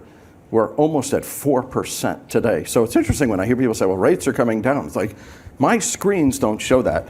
It's pretty remarkable how much things have shifted. So let's think about where are we in terms of from a foundational point of view. Coming into this election, the economy's in pretty good shape. We printed 3.0% GDP in the second quarter, 2.8% in the third quarter. Didn't feel like hard landing. Consumer is, and you could see that in the earnings reports, consumer's still doing pretty well. Now you have this election. Now you have a whole new playbook around the red wave, and quite frankly, the dispersion of where interest rates could go has just widened out. And by the way, I'm going to answer the question, but I will say one thing: anybody who says they know. So you think about, and Mark talked a bunch about this, tariffs, what it means for growth, the strategic decoupling that could happen. By the way, you've got somebody sitting in the White House, i.e. Elon Musk, that's pretty good at automation and innovation and productivity enhancement. Like, we're going to go through the next couple of years of an extraordinary sense of change. And anybody says they know what that's going to look like is lying or is arrogant. What do I think has happened? If you take the rate, so in my base case for like 10-year treasuries, people like to hone in on 10-year treasuries, it tends to follow nominal GDP. Nominal GDP, and if you watch, you come off the curve of nominal GDP if you have massive fiscal stimulus or monetary policy, but you generally come pretty darn close back to it. So if you said where we were a month or so ago, you could have assumed real GDP at about 1.5 to 2 and inflation of 2-ish, maybe a little higher. And I think, quite frankly, all the improvement in inflation has happened. So that gets you about 4. Now with this election, you say, gosh, we're maybe tariffs of significant magnitude, although I think ultimately won't be nearly as pervasive as is being chronicled. But you're going to unleash a fair amount of deregulation, growth initiative, and gosh, maybe we got to take our nominal GDP forecast up a bit, whether that comes from inflation or growth. And by the way, tariffs tend to lift inflation, but they dull growth. So you got to think through, there's a balance there. Listen, I think the range of the 10-year, if the 10-year was in a 3.5 to 4.25, I think you got to lift it. Let's say 50 basis points. And I think you got to widen the range a bit, 4 to 5. And then we got to see what these series of initiatives come from there to determine where are we going to be relative to that. And by the way, I could lay out my base case. Growth is going to be stronger. And then it's going to be, we were on a trajectory where inflation wasn't coming down anyway. Maybe we have a little bit more inflation before the productivity enhancement really kicks in. So as you said, we're all still trying to sort of guess at exactly what the fiscal policy is going to look like. We've gotten some clues into other parts of policy over the past few days with some of the reports of who could be appointed to the administration in various roles. We don't know who the Treasury Secretary will be yet, for example. What are you going to be watching to figure out where all this stuff is going? So, I mean, the biggest thing, you know, I do a lot in equities, but also, I mean, fixed income is a bigger part of my remit. Listen, I mean, I think the debt in this country and how they address the debt in this country is going to be the most pervasive. Well, they don't seem to be addressing the debt at all, Rick, at this point. I don't, you know, I will say markets, and I say this, I have said this on the show with y'all, I think markets tend to react to the shark closest to the boat. The shark on the debt dynamic is not going to be next to the boat in January, February, but it is going to get next to the boat sometime. I don't know if it's the latter part of 2025 or the beginning of 2026, unless they address, and by the way, unless they address the size of the spending dynamics, the amount of debt we're issuing, and then obviously inflation relative to that. Now, I've heard the president-elect talk about things around energy and dereg and how to bring cost and inflation down. That's a really big deal, particularly for the long end of the rates market. But they have to address. And by the way, you know, if the right people are in charge and running it, you could build a lot of confidence in, okay, there's a plan. It doesn't have to be executed, and it can't be executed in the next 6 months or a year, but there's a 5-year plan. We can debate, you know, what you put in place when you leave office, how that changes. But you've got to put in place a plan that people feel comfortable that we're going to get the debt under control. And by the way, it's not just the debt, it's the debt service. And I know I say this all the time. It is, we used to issue treasury bills at 0%, 1%. We're now issuing $400 billion a week. And by the way, some weeks significantly higher than that, at 5-ish. And so what happens is the cost of the debt in this country just keeps going up, so it eats up all the discretionary spend in the country, and then you have no fiscal flexibility. And for an administration and Congress that wants to execute change and evolution, if you have no fiscal flexibility, pretty hard to do that. So I guess tease out a little more what the shark closest to the boat will look like if the debt gets to that level, if the debt servicing costs are going higher, if we don't have that flexibility. I mean, the debt's been growing, and it hasn't been a problem, right? The market, we have seen investors continue to buy U.S. debt. When does it become, what would force it to become a problem? You know, the biggest, listen, I talk about it all the time, long end interest rates are where you have the volatility and the dispersion, because you try and think about where we're going to be longer term. What is inflation going to be? The long end of the yield curve, to me, is where you got to be really, really careful and really thoughtful about it. And what I worry about at times, and again, it's all about, you know, I think people underestimate confidence in markets and how, you think about what's happened to the equity market over the last, people have confidence and they think, gosh, you know, maybe earnings are buoyed a bit. I feel pretty good about it. My PE ratio is high, but gosh, if I buoy earnings, you got operating leverage on a good economy, pretty good. You got to create confidence, because the back end of the yield curve, and we go through auctions, you know, sizable treasury auctions almost every day. You got to instill confidence, and I watch these auctions, particularly further out the yield curve, like a hawk. And there's going to be periods of time where people say, you know what, I don't feel great about it. I'm gonna pause. And you know, there's a lot of talk about bond vigilantes when people come in. You got to be careful, and so we're going to watch those auctions. And those auctions give you a really good indicator. And by the way, foreign demand. Right. We used to rely on foreign demand, China, Japan, et cetera. Long discussion. Japan's buying less. Long discussion about JGBs, cross currency swap. China's definitely buying less and going to be funding more of their domestic infrastructure. So we got to fund it largely domestically. And so you got to watch these auctions. So watch the auctions for number of bidders, totally, yield that they're getting, and that foreign investment in the U.S. If those things drop off, then what? How does that scenario play off if you start to see a drop in demand for U.S. debt? So I also have to shift to the more encouraging side of things. We'll get to that. First, give us the worst case here. So. Listen, I think what happens, the U.S. is a reserve currency in the world. I don't think people understand when you look at, roughly 2/3 of the world's transactions, liabilities are in dollars.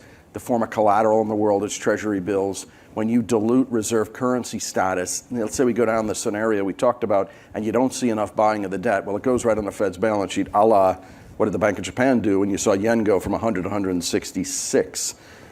That is not a scenario you want to have play out with the reserve currency in the world. Think about how many countries are pegged to the dollar, let alone transactions, et cetera. So like I say, well, I'm painting the tail risk, and by the way, not to overstate it, I think it is the tail risk that, we have bigger issue around it.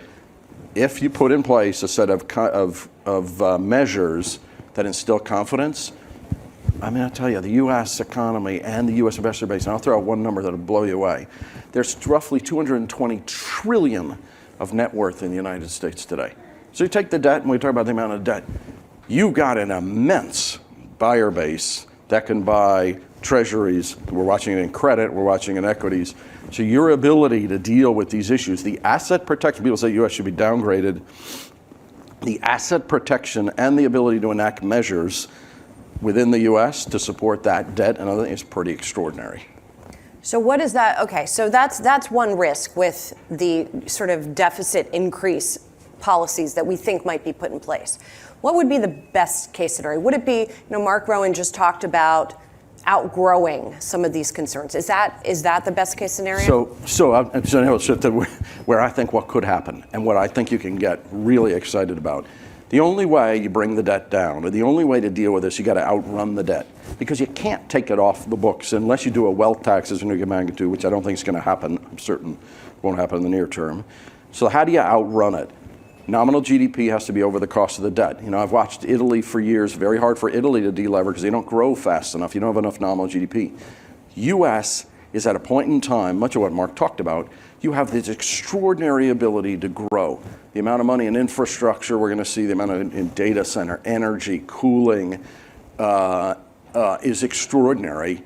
And so the ability to actually put in place initiatives to promote that growth forward, keep nominal GDP. If we keep nominal GDP, let's say it's 5, and we can debate, do you get there from inflation, you get there from growth, and probably some combination thereof. If you operate at nominal GDP of 5, and then you keep the cost of the debt, and this is a Fed, part of why I think the Fed still's got to get the rate down a bit.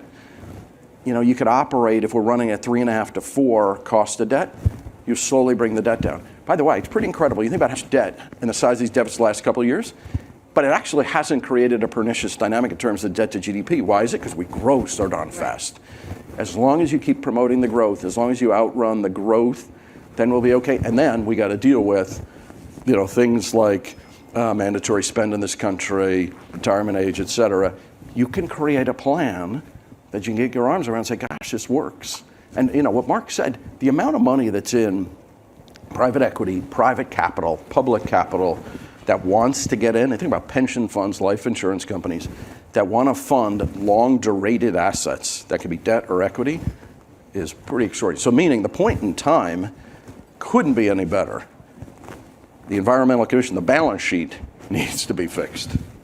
I want to talk about equities for a moment, because you have a lot of equities under your purview also. We've heard obviously equities have been flying the past week or so, and the forecasts keep going up. So Evercore ISI's Julian Emanuel says we could see 6,600 for the S&P 500 by the end of next June. We talked to Ed Yardeni on the show yesterday. He says 7,000 by the end of 2025. Do those numbers make sense to you? So, listen, I don't love the multiple of equities. I think you're counting on a fair amount of growth, but something has evolved. If you believe, equities, there are two things that drive equities higher, and I think will drive them higher. I don't love the multiple. I'm long. I use a lot of convexity in my book using options, and we've actually, including the last couple of days, when volatility comes down so much, like we're rolling some call options at 11 and 12 volatility. That's like nirvana for a manager. If you can create your equity in a more convex structure, that is nirvana. So I'm long, and listen, I think what happens is there are two things at play. One, I think the multiple's high, but if you think the E in PE is going to be significantly higher, you get that multiple to a reasonable level, and we talked about the amount of spend on infrastructure. Listen, we could debate small cap, mid cap. I think the places that are going to spend in this space and the revenue and the capex driving that revenue is pretty impressive. The second thing that I think people underestimate, the technicals are crazy for equities. Crazy good? Crazy good. And I know we're talking about in your show. You think about today, there's $9 trillion in global money market funds, there's $23 trillion in include deposits, some of that's pledged. And then and you think about the amount of money that comes in a 401k, wealth, salary, X% goes into equities, and there's no sellers. And by the way, the big companies buy back $1 trillion of their stock. So you shrink the denominator because they're buying back a bunch of their stock, and there's no sellers. Like when there was an IPO, people were like, oh my God, there's an IPO. Well, relative to the size of the markets, there's nothing. There's who's the natural seller? And I've learned over my career, the technicals win. Even if you believe in the fundamentals, the technicals win more, and that is super powerful. People want myself included, want the multiple lower, but boy, it's pretty hard. If there's no egregious piece of news, geopolitical, et cetera, the natural migration is to higher prices. Well, okay, so if you talk about on the bond market side of things, if one risk is sort of a buyer's strike, so to speak, what's the risk on the stock side? I mean, you mentioned, geopolitical. Geopolitical hasn't made a dent in equities. Pretty amazing. In a long time. Yeah.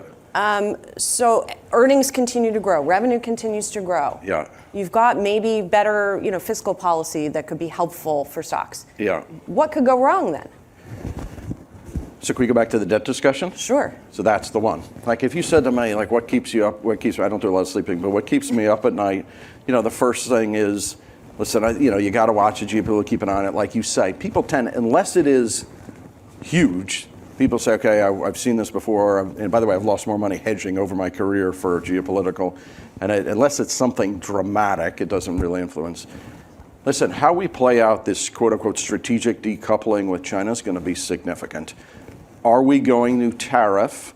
And my sense is not. There won't be massive across-the-board tariffs. There'll be some form of bilateral negotiations. But, tariffs do reduce growth. They bring up inflation. They do reduce growth significantly. We got to keep an eye on that. My sense is this administration will be pretty thoughtful about it, I think. And then the other is, listen, I just think we got to deal with the debt thing. If you took the discount rate significantly higher, if you took the cost of financing for companies significantly higher, that you dull cash flow generation because, the cash flow gets stuck at the debt, like those are the risks. And that today is what I think is out there. And you mentioned the tariffs could be a bit inflationary. I mean, a scenario you're talking about with bond vigilantes, et cetera, that also could be inflationary, totally. Yes? So, I mean, but how do you figure out how do you sort of game it out and figure out the probabilities at this point? So I don't. I mean, by the way, the bond vigilantes, sort of inflation, but they certainly could press the rate up. Right. And so how do you assess that? And the way I think about it, when we try and build balance in the portfolio, is you think about, gosh, particularly today when volatility comes down, I'm the happiest person in the world because now I can run my equity portfolio and build a ton of downside into it. So that is one. Two, I love owning yield. And you don't have to go out the yield curve. I mean, credit, Mark talked about it. I've been doing credit for I've been doing credit for a really long time. I've never seen it. So post-COVID, companies term their debt out. They have no maturity wall, many of them. And you got a decent economy, good free cash flow, cash on hand for many companies. I just love owning yields, stay shorter on the yield curve, just keep clipping coupon in the front end, keep my interest rate exposure down, and you create balance in the portfolio. If your equity has got some convexity, some hedging to it, and then you're creating a lot of income on your fixed income side. By the way, using Europe as a place to lend into is fantastic because Europe's not going to grow as quickly or significantly slower than the U.S. You watch what's happening in Germany, et cetera. Europe is a fantastic place to get income, take some interest rate risk, and so just create more balance. And by the way, like Mark said, more and more people are going to use private markets. And we do a lot of bespoke financing, and I think the terms are phenomenal today. Right. But you got to create balance and create a lot of liquidity in your portfolio too, because stuff happens, I've learned. All right, quickly, last 30 seconds. A year from now, you want to take a stab at where the 10 years is going to be? No. Okay. Listen, I think if you buy into this nominal GDP, I don't think it moves very far from here. With my would I err on the side of maybe a bit higher, given but we got to see what comes out, tariffs, et cetera. I had a feeling you would answer that way. Sorry for being. Fair enough. Rick Reeder, thank you so much for being here. Really appreciate it. Thanks.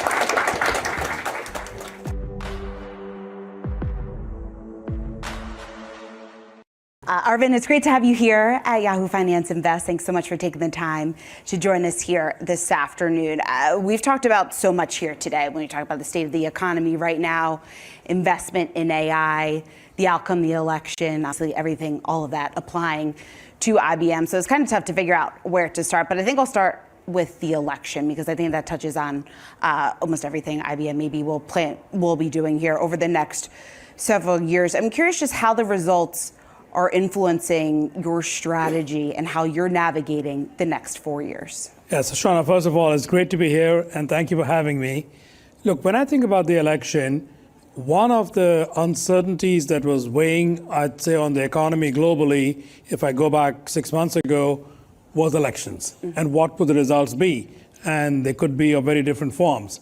That uncertainty is gone. Business does a lot better when uncertainty goes away. Two, I think that we are all hopeful that there is going to be a lot more innovation and there is going to be less regulation. Those are both good for business across the board. I always acknowledge we need some guardrails. I always think, at least in the United States, with our system of separation between the judiciary and the legislature, there'll be some guardrails. But I'd say the business community overall, and us especially, are excited that we think there will be tailwinds to the economy going into 25 and perhaps even more after that. So then what does that look like? You mentioned one of the things in there is that maybe we could see a little bit more or lighter regulation than over the next 4 years. What does that specifically mean for IBM? Is it M&A? How do you plan then, or do you plan to kind of capture some of that? Actually, the first and foremost is not about M&A. The first and foremost is business leaders, our clients, to be precise, have to make investments in CapEx and OpEx. If you think that the climate is going to be more certain for 4 years, the chances you're going to make those decisions quicker is higher. If they're going to make those decisions quicker, we'll tend to win. If we're going to win, then we are going to invest more because we want to participate in those victories. And so that drives the whole cycle upwards. I think that's number one. Then number two is, yes, if we have more certainty on the outcome, we are willing to more lean in even to things like M&A. And if the regulatory process and antitrust is going to be more certain, that allows you to take more risk in there. And so I think there's going to be a vector of positivity there as well. But it's really the former. I think people are underestimating how much more investment there is going to be, and that's then going to drive investment in those who can win from those CapEx spends. So what does that mean for IBM then? I think that the AI spending from our clients is going to go up. I think the automation spending is going to go up. If I predicted the labor demographics are going to get even worse, maybe there's some policy statements that imply that. Well, technology is a way to replace labor, so that means more technology will get deployed by our clients. And so those are the kinds of vectors that we are looking at to help accelerate our business.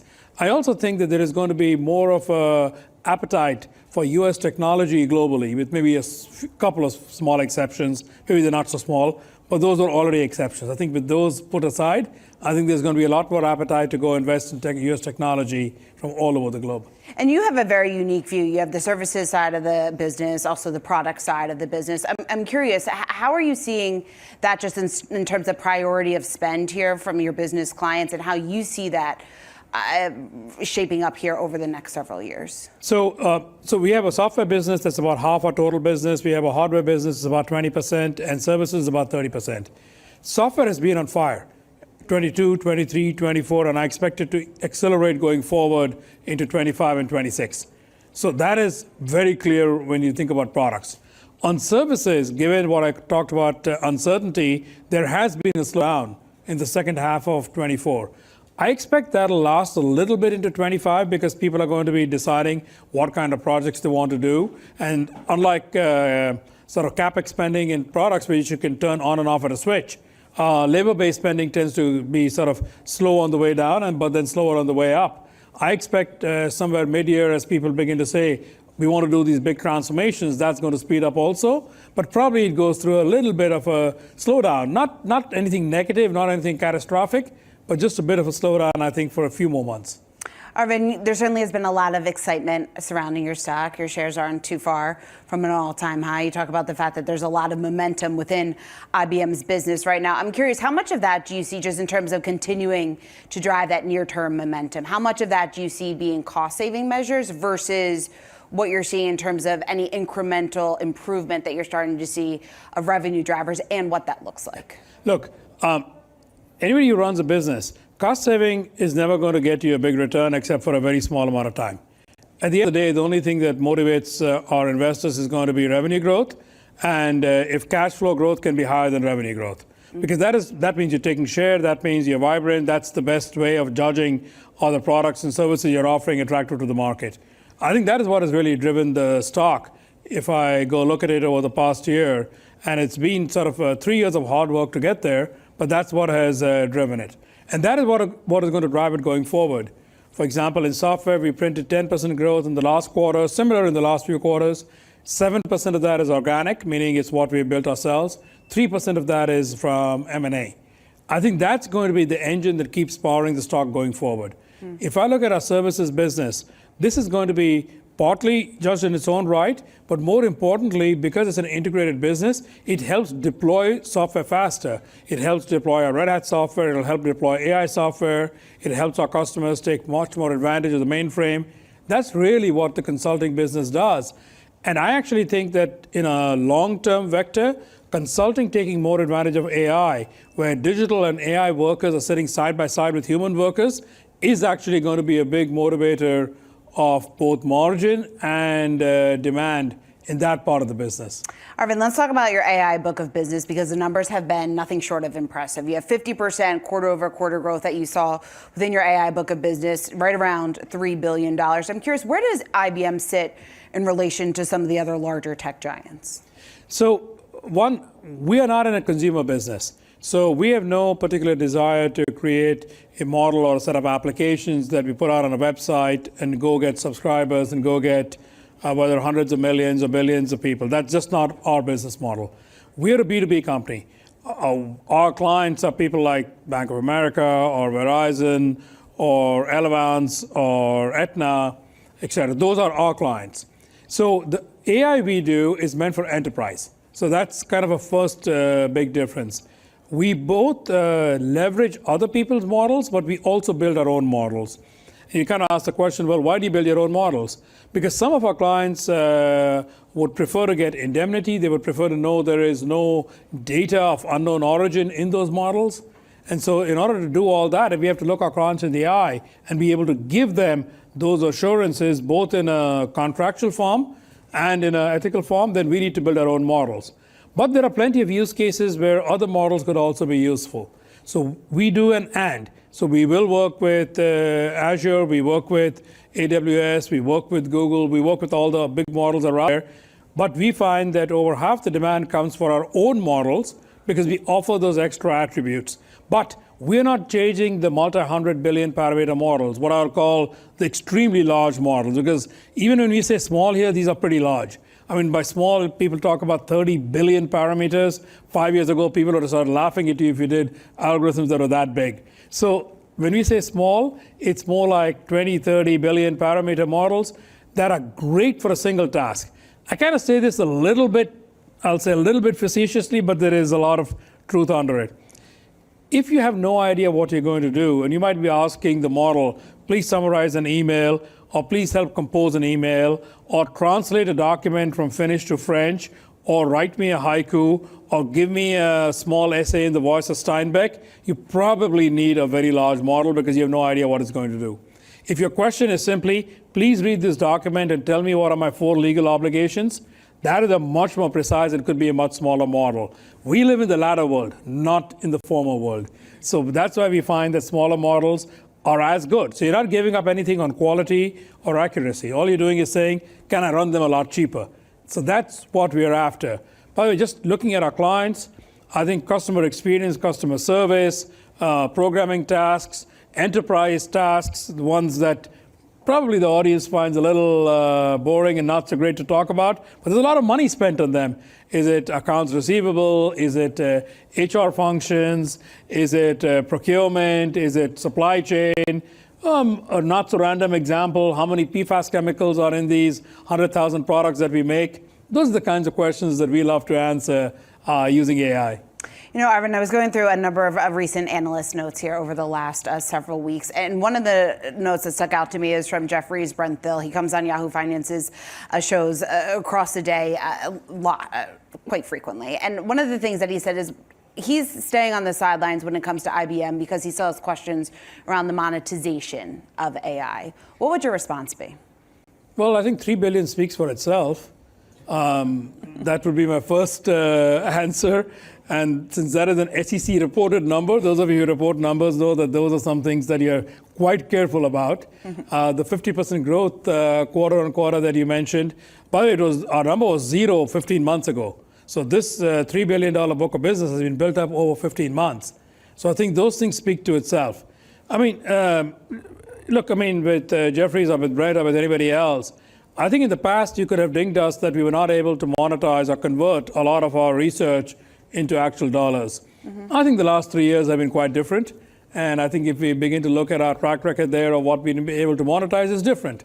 So would I accept that criticism 10 years ago? Probably. Would I accept that criticism today? Probably not. Does there, though, need to be more compelling use cases across the landscape here to justify some of the pricing and investment, do you think, within AI? Or are we there? Look, I think that I use the analogy of the internet because I think that's the easiest way to think about these things. And people talk about, is this like the smartphone? No, it's not. Smartphone kind of went from 0 to 100 within 12 months, and then you were on a boom forever. If you look at the internet, I'd ask you the question, how many of you, most of you look way too young. Many of you probably don't even remember a company called Netscape. Netscape is what kind of brought the internet to people's attention. I'll call it attention because there was 10 years of work before that, but for the investment community, Netscape was 1995. That was the IPO, that was the boom. By the way, by 2000, it didn't exist. Let me point out. There are so many others I can go through that period. Excite, Inktomi, Fast Forward, you can go on and on. Now, there were many others who did exist, okay? eBay came out of that time period, so did Amazon. Just by the way, Facebook and Google are post that phenomenon, so they were not actually even existing. I think AI is going to be just like the internet. There is an initial boom. People were excited about what today you would call social media. Then there came the boom of the B2B and e-business and all of those things that followed sort of 3-4 years. And even if in the late 90s, people were wondering, is this useful for me? You know, I got so excited, but like a website and a browser, what the hell do I do with that? And then by 2001, 2002, people realized, oh my God, my cost of distribution is plummeting. Could I somehow connect my supply chain and my plants with inventory all the way out to a website, and suddenly distribution, which has been the cost of business for 100 years, becomes so much cheaper, and those who figured it out boomed. And you can see what has happened to the world of online commerce. It's already, 30% of the US, and most business-to-business commerce is done electronically. It's not really done in person anymore. So you take those things, and I kind of say, AI is going to play out like that. So I kind of react with, in the short term, are people saying, wait, it's already 2-3 years in, I'm not getting the return? Maybe. But this is one of those where 5 years from now, if you're not using it in every part of your business, I can look you in the eye and say, you're going to be fundamentally disadvantaged. I would assert that 5 years from now, those who use AI well will either have 10% more on the bottom line, and we know how the market will reward that, or you'll have revenue growth that is 10% faster than all your competitors, if I was to look at it that way. That, I think, is what you can see clearly. Compelling use case.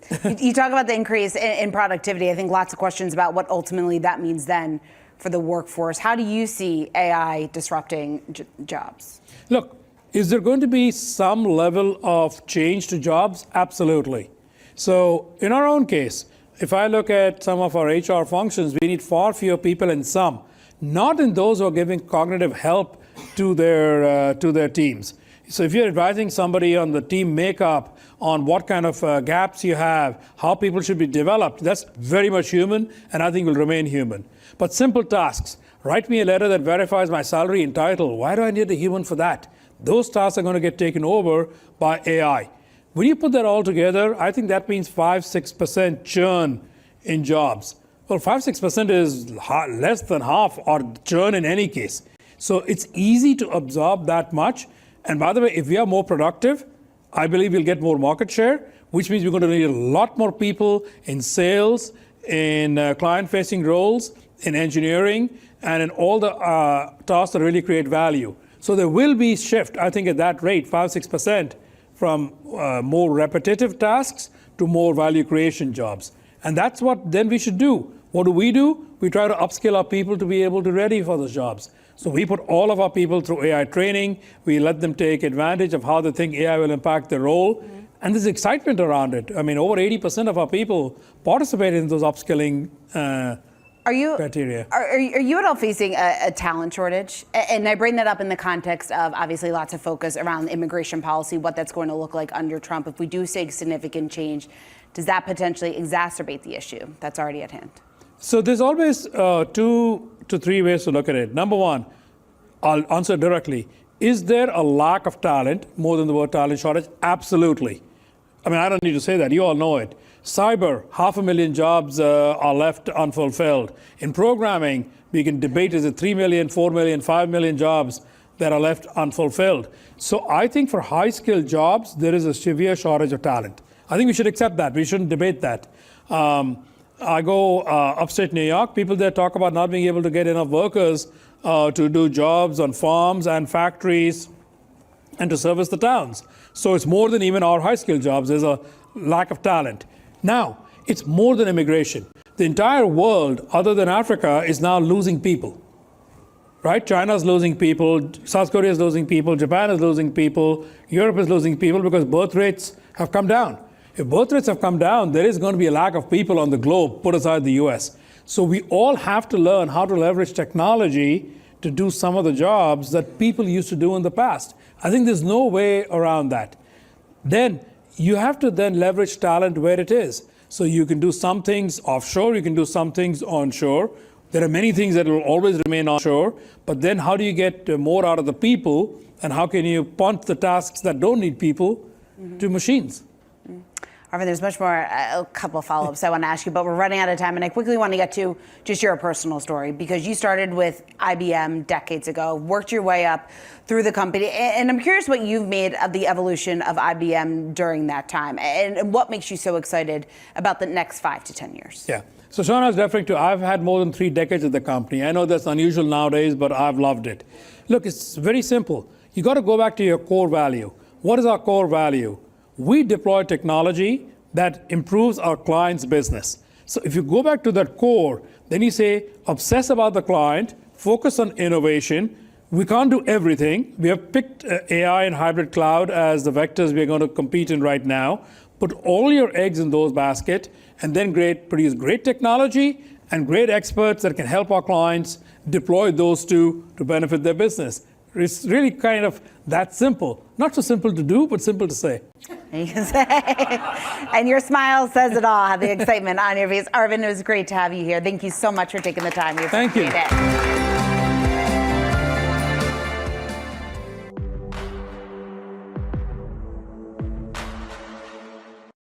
Welcome to Yahoo Finance Invest Asia 2024， 我是刘姿玲。今年说到台湾市场的论坛主轴呢，是探索跟突破投资新未来 ，Disrupting Finance Innovation Shaping the Future。我们今年的论坛呢，会聚焦在变动的经济情绪，从3个层面带大家一起来了解，包含了第一个从台湾的新愿景，还有投资市场、世界目前的变化，以及投资自己扩大未来的视野，来对呢所有的观众朋友跟投资人提出宏观的趋势、市场的变动以及个人的理财应对方法。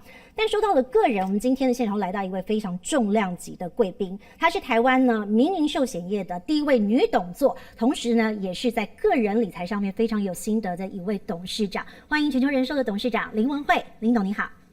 主持人好，现场的各位观众朋友大家好，我是林文慧。董事长，其实我们常常说一个领导者是上行下效，所以您那个鲜活的性格，还有包含您比较大胆的尝试，可能都会带动一些领导风格的不同。那其实我也观察到了，董事长呢在公司行号里面呢，算是女性比例相当高的一家公司，尤其是寿险业。那不知道呢，其实在这个女性的领导风格上，您个人的领导，您有没有一些不一样的心得？我非常重视团队合作。其实我并不会很希望说是一个强势领导者的一个角色，比较是重视一个沟通，然后团队大家凝聚的一个共识之后，让大家都打从心里的愿意说这就是我们的方向，然后我们一起朝一个共同的一个目标一起去努力。我觉得这也是我们公司这几年来的一些成就，然后希望说让每一个人都能够有一个成就感。从当中你获得成就感的时候，你会更愿意为公司说，那我们下一次还要再去做一些什么？从每一个小小的一个努力，然后获得的成绩，就是突破之后的回馈，会激励大家更愿意去往下一个目标去前进。我觉得这个不知道有没有很特别，但是这是我的一个方法。因应全球局势的一些变化，及观众朋友，您可能也会发现，在2024年呢，其实全球面临了非常大的改变。从疫情之后呢，不管呢是塞港的问题、通货膨胀的问题，甚至呢现在地缘政治的问题，在都影响大家对于经济还有投资方面的观念。那当然，对于寿险业来说，挑战也非常的多。我想要请问董事长，如果呢就您自己对于产业的观察，您觉得寿险业未来的成长动能会落在哪些项目里？我觉得成长的动能有3个。第一个是人才的培育，然后第二个是AI 的运用，然后第3个就是永续的发展。一个永续的企业才能够有永续的环境的永续是很重要的。所以刚刚提到人才的培育，我也很好奇，因为刚刚我们有回到，就是董事长您说，全部呢女性员工的比例占得非常的高之外，其实在领导风格上也相当的不同。人才培育上面，你有用哪一些特殊的方式，让大家呢工作起来呢更有效率，或者是更加的创新？我们在人才的培育上面，我们提供了很多的教育训练的课程，所以在职进修对我们来说也是很重要的。所以我们除了自己相关的本业的知识以外，其他的一些相关的一些知识或者是职能以外的，我们也同样都会有很多的教育训练课程。我们甚至公司制作了很多自己的教育训练的课程，让我们的员工不但是可以接收知识，他们有时候也会自己去成为一个知识的传播者。所以我想这个让大家成为一个永续学习，就是 never too old to learn 的一个企业。我觉得这个当人是持续的成长、持续的学习，你可以获得的成就感，然后你也会带动公司往前推动，让公司持续的成长。除了这以外，我们也重视一些年轻人才的培育，所以我们也做了很多的跟学校去做一些产学合作。所以透过产学合作，我们也可以让公司的能够接触到一些最新的一些趋势，还有一些新的理论、新的方法，特别是科技类相关的东西。那教授也会带着学生共同去研究这样我们所遇到的希望了解的方向跟主题。那也提供一些实习的机会。那透过这样子的一些互动，让我们公司的一些主管，因为毕竟做久了，有时候会比较僵化，透过跟年轻的学子的一些互动，也可以让自己突破一些框架，而不会说我们反正都是做习惯了，我们一直这样做，我们就继续这样做。碰到年轻的人，年轻孩子总是会问为什么是这样做？你为什么不那样子做？透过像这样子的一些互动和讨论，除了教导年轻人说我们的这个领域、我们的职业到底是什么样子，也让他们有进一步的了解，对未来的职涯可以做一个进一步的规划之外，对我们的同仁跟主管也都是很好的一个互动，比较不会因为长久做同样的一件事情而被框架住。你其实就是要跳脱框架，然后在不同的领域上面磨练。那所以其实看起来，董事长你喜欢的人才是全才。好，那当然这个全才是需要时间慢慢的累积。所以想请教董事长，您对于人才的定义，不管是他的个人特质，或者是您觉得他应该有什么样具备的条件，您可能会把它称作为您的人才。我认为的人才是会愿意不断的去接受一些新的一点点的挑战，愿意多做一点点尝试。我会很愿意跟这样子的人多做一些互动，也会愿意给这样的人多一点点的机会。说到敢冲、愿意尝试，那其实董事长刚刚你在提到动能的时候，也有提到 AI。我发现 AI 也是一个勇于尝试非常好的例子。所以目前在全球人寿方面，有没有跟 AI 的一些合作，或是 AI 协助了我们什么样在商品上面对于消费者的服务？我们在数位领域发展的非常的多。我先举一个例子，是我们在疫情期间的时候，因为保险合约规定上面一定要亲物亲签，就是我一定要拿给你看到你本人，然后你本人要签字。是在疫情期间，其实我们要保持社交距离，那所以所有的保险的业务顿时发展都产生了一个困难，所以我们也很迅速的就组了一个团队，然后我们使用数位的工具跟科技做好远距投保。那远距投保不是把文件直接给上传成数位档，对，因为这里面还有很多的身份认证的问题等等的。那我们也透过新的一些工具跟一些技术的使用，然后我们也得到了保险局的核准。我们在疫情一发生之后，我们在6个月内就不但开发出来，而且获得了核准，立刻就上线，让所有的业务员都能够使用远距的方式去做一些业务上面的招揽。我想这个应该也是让我觉得蛮为我们的团队感到骄傲的，因为他们可以很迅速的去做好重新的策略的拟定，然后把它给落实，然后执行下来。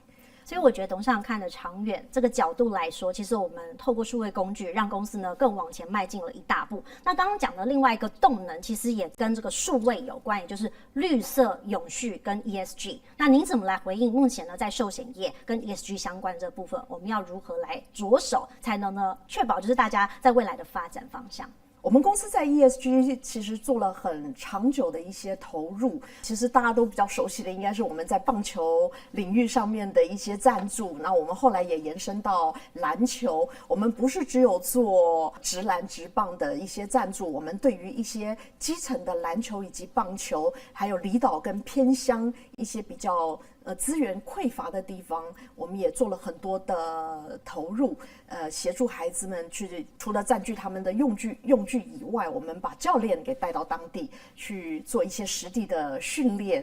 然后除了篮球以外，我们还额外也带了一些篮球的周边，比如说也开设了一些主播课程，教导孩子有一些不同的一些领域。我想这些都是对于未来人才的一些培育，开拓他们的一些视野，也让他们也了解说团队的合作等等的。我觉得这是让我觉得很有意义的事情。展望2025年，我们听到了很多的机会，但难免也遇到很多挑战即将要来临。好，针对寿险业，您怎么来看这些挑战？那我们因应的方法又是如何呢？2025年，我觉得环境的一些变动，还有一些地缘政治的关系，我想会造成一些投资商品上面会有一些剧烈的变动，所以投资报酬率会是一个很大的一个挑战。我觉得应该我们会更加的审慎的去评估我们未来要投资的商品，跟我们如何去配置我们的投资商品，会是一个很严峻的一个挑战，也必须很小心的去因应。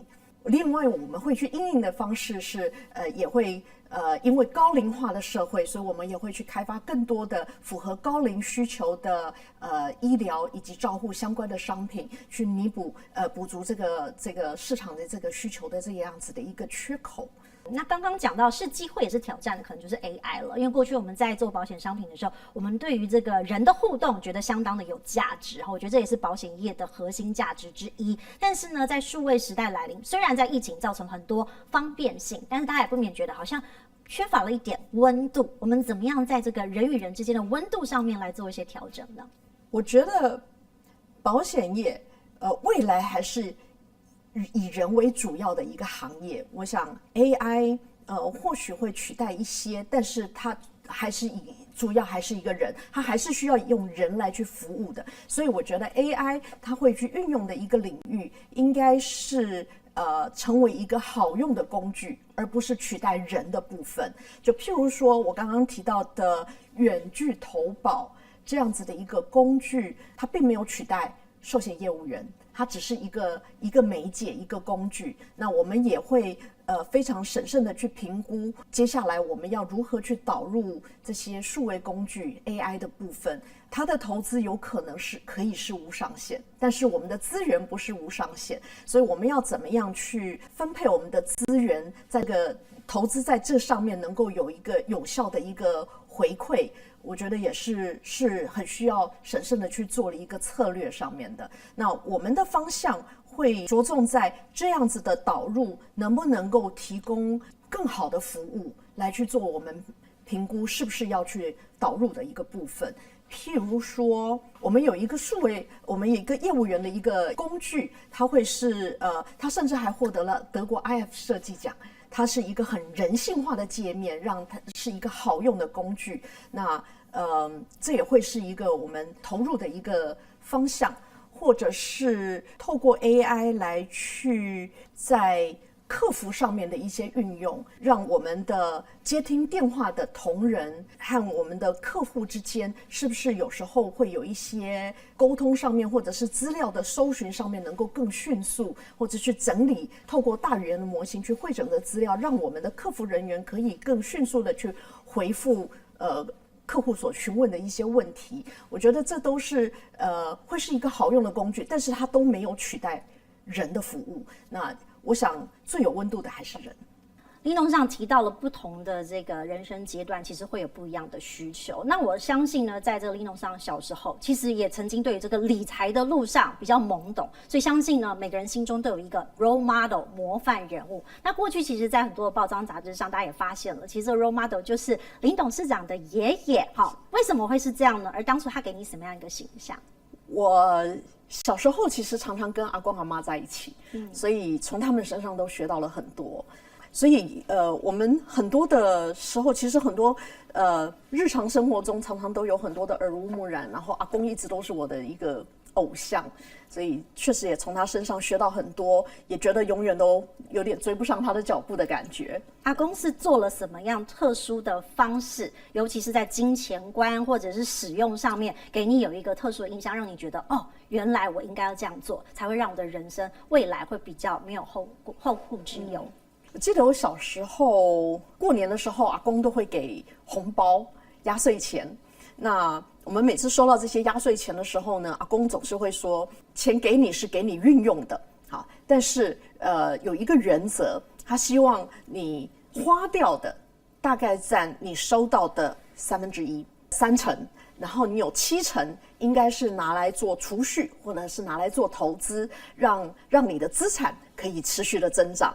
阿公有在做股票的投资，阿公投资的理念呢，其实跟巴菲特很像，就是长期稳定、稳健成长的公司，然后有配发 dividend 的公司，他觉得都是好的配置的标的物。所以小时候他就会教我们说，我们应该要拿7成来去做这个投资，然后投资的收益，我们当中再拿3成可以拿来作为我们的开支，另外的7成就再回去做下一轮的投资。所以我想这个是也是从阿公身上学到的投资的一个，阿公称为冰山理论。好，冰山理论，林董事长，你大概是从几岁的时候开始？可以让我们观众朋友借鉴一下。其实开始的时间不嫌早。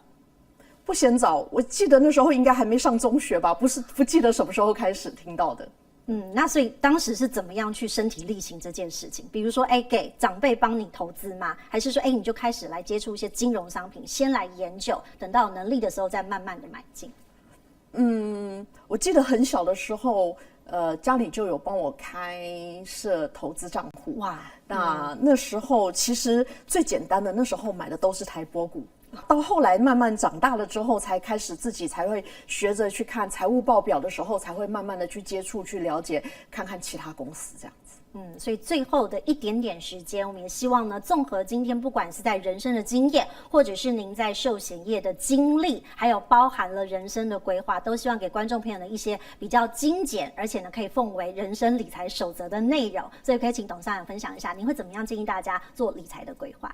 我希望说，我会建议大家说，在这个人生的这个理财里面，我们一定要拨一部分去做好我们当赛的一些保障的最糟状况的时候发生的时候，我们还是能够 protect 到我们自己的一个当赛的一个规划。然后这是属于资产配置，然后我们另外还有也可以规划一部分去做一点比较增长型的一些投资的规划。其实也蛮类似我阿公说的冰山理论，我们有一部分可以拿来去做投资，有一部分可以拿来做我们的消费，这样子。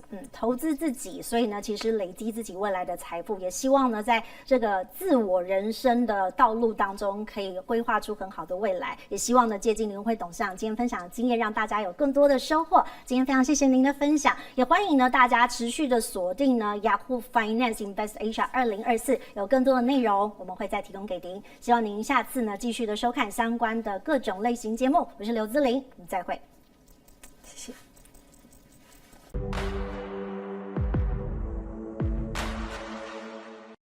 大家好，欢迎来到2024 Yahoo Finance Invest Asia， 我是叶芷娟。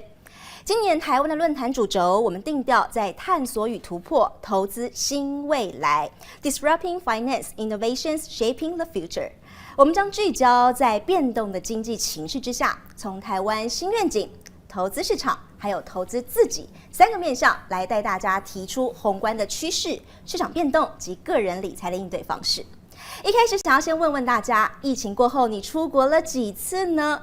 今天我很开心邀请到全台最大的线上旅游平台易游网总经理陈志豪 Chris 来到现场。Chris 好。子娟好，雅虎的观众大家好，我是易游网的 Chris。在开始之前我们在聊天说疫情过后我们都出国了不少次，我们要来分享一下你去了哪些地方哪些国家，进而有对应到接下来易游网的经营上面你会有什么样的改变吗？是，其实我们身为旅游业者，当然是要狠狠的把它报复一下。对，所以越南、菲律宾、泰国、日本，还有美国，跟法国，其实我们都去看了一下。我还去了瑞士、德国跟希腊。我知道你赢了，你可以成为旅游人了。然后都在易游网上订机票哦。应该要的，因为大部分的台湾人也是如此。对。那其实我们看到非常多的状况，其实大家在预定的时候是犹豫期开始变长了。什么意思？就是大家可能会慢慢的把预定的时间往后拖。过去我们可能在90天前订机票，现在可能是在60天前，甚至10天前才订机票。它会压缩到后面，它所有的行程都会慢慢的做一些时间上的改变，所以我们看到这样的变化。另外，你说有没有什么东西可以带回来作为以后的一些想法？其实我有一个很不错的建议给大家，就是未来我们的旅游可以思考一下，就叫做错峰旅行，就是不要跟大家人挤人，就是在错峰的时候跟大家去不一样的地方玩。你会发现不一样的美景跟不一样的 CP 值。那往往你去一个地方，你要排很长的队，你要等很久才能吃到这家餐厅。因为错峰的时候是非常容易的，而且你的时间可以拿来更多的利用。所以我们看这样的概念，我们会设计出更不一样的行程，甚至在不一样时间点提供不一样的游程或者是商品。推荐给消费者。可是呼应一下我们这一次高峰会的主题，我们定调是探索与突破，投资新未来。所以就好奇了，根据您还有易游网的观察，当前这些旅游趋势跟过去的比较，就像刚刚你分享，大家的下决定最后买机票那时间点变得很紧迫，这是一些改变。还有没有哪些显著的变化？你的观察？是，我觉得现在疫后大家对旅游的需求越来越数位化，越来越个人化跟弹性化。所谓数位化，就是他们希望可以在短时间快速从网络上收集到他要的游程跟他想去的地方，他可以快速的安排行程，甚至直接在网络上预定下来。那个人化就是每个人都想要去创造一些不一样属于我自己的旅游，所以他会想很多，说我今天想跟别人不一样。所以个人化会非常有个性的编排他自己的行程，所以不会走过去传统的行程做这样的一些安排，所以会加入非常多新的东西。再来就是弹性化，就是每个人喜欢在决定以后再修改。我相信自由行的人都知道，我排一个行程绝对不可能照那行程走，那是团旅的行程。但是自由行它常常会在后面做很多弹性化的改变。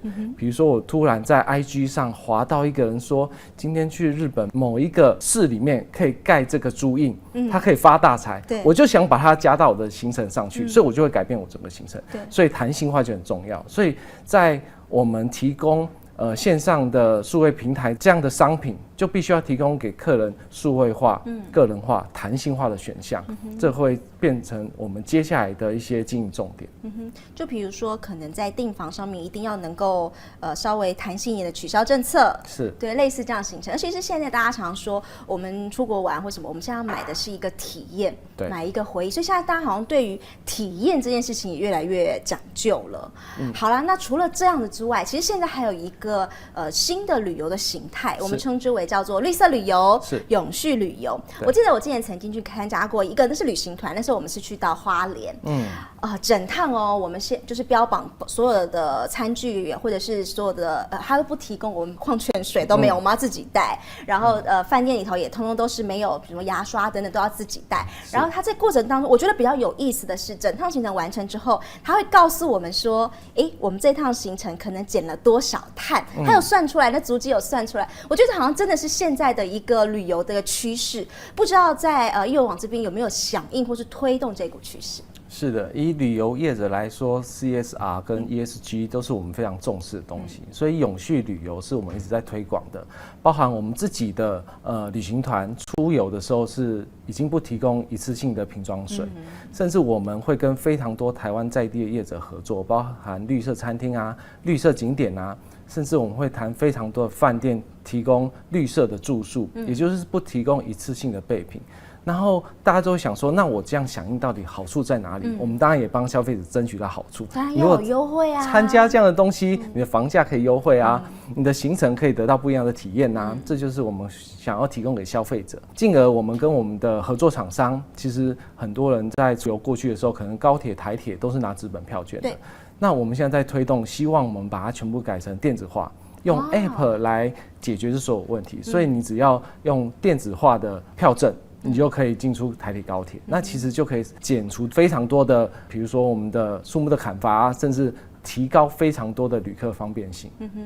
大家不要小看这一个小小的改变，对你我来说可能都是1个、2个、3个的改变，可是对于易游网来说，你们处理的是几万、几百万笔这样的一个资料，所以你这样的一个小小的改变，其实就是一个很大很大对于地球上面的一个改变了。身为台湾最大这样的一个线上订房平台，我相信你们的竞争对手，你的眼光应该不只有放在国内，你一定是跟国际上的这些竞争对手来做比较。是。你看对手，看自己，你觉得你们自己的核心的优势是什么？未来的接下来继续的发展？是因为其实易游网做 OTA 其实是做比较久的时间，所以受到国际性的这一些公司其实是针对性的对付，针对性所以其实我们在这一块，其实在很早前就做了相对的因应措施，因为我们是属于台湾人的OTA 平台，所以我们谈了非常多的在地的异业合作，甚至同业合作，可以包装成属于台湾人专有的商品，提供给台湾人喜欢的东西。因为其实国外平台它是一个国际统一化的提供，不管你今天在哪一州、哪一个国家，它提供的东西可能都是一致性的。但是我们是针对台湾人提供给台湾人想要的商品跟服务。举例来说，台湾人到日本会住的饭店，跟菲律宾人或者是泰国人到日本会住的饭店可能不一样，甚至欧美人士想住的饭店都不一样。但是我们的搜寻跟我们的排序就会针对台湾人喜好的饭店帮他做好排序，所以他更容易可以找到他想要的商品。所以做一下这样的商品区隔的话是完全不一样的。另外一块我觉得最特别而且最有价值的就是服务。其实旅游是非常需要服务的一个产业，不管从技术的服务甚至是人的服务，我都觉得很重要。那其实我们是提供台湾在地的客服，你甚至可以跟他讲台语都可以通。对，你可以跟他用手机用简讯的方式对谈，你可以直接打电话给他，我们会提供台湾人在世台式的服务给台湾的消费者。所以我觉得这是跟海外的一些 OTA 最大的不同，也是我们竞争最有优势的地方。因为其实我有看过一个资料，刚好顺便问一下 Chris 正不正确？说如果今天要出去旅游，其实以目前台湾人的状况来说，可能 maybe 30% 是团体，70% 以上其实还蛮喜欢自由行，这数字是对的，这是非常准确的，非常准确。所以换句话说，其实如果大家都会喜欢去做自由行的话，那我们一定要自己搞定我的机票，自己搞定机加酒，而这个就是常常我们会在你们平台上面所做订购。那一般没有状况的时候，当然没有问题，我在网络上订购很方便很流畅。可是如果今天我真的碰到需要去被解决的问题的时候，客服有没有办法第一时间提供我服务，这就很重要。台湾在地的台式客服可以帮你做到。这边也可以跟大家呼吁一下，因为其实大家就像你说的，其实70%的台湾民众是喜欢自由行的，所以自由行他要买非常多的零件型商品。那零件型商品有非常多的地方可以比价，可以看不一样的价格，比如说 Skyscanner 啊，比如说 Google Fly 啊。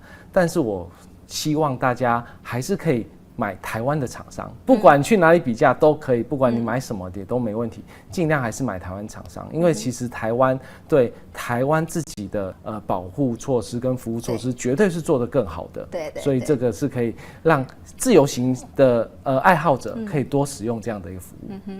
我知道说易游网其实你们最大的特色是你们很流畅的这个订购界面，而且你们是很早就开始做。那我这边我有2个问题，第一个问题是因为你们在疫情之前就做了这样子的事情，可是因为疫情的发生，其实传统的这些旅游业者也开始把这些网络上面的界面数位化，也全部通通都提升起来了。所以你原本的优势，现在别人也追上来的时候，你要怎么样继续保持你的这个领先地位？另外，因为你做得很早，所以你手上一定有很多的数据，所以你们会怎么样来运用这些数据？尤其现在 AI 这么的方便，是因为其实很多人觉得我把商品放到线上去销售，我就是线上 OTA 了。对，其实是有距离的。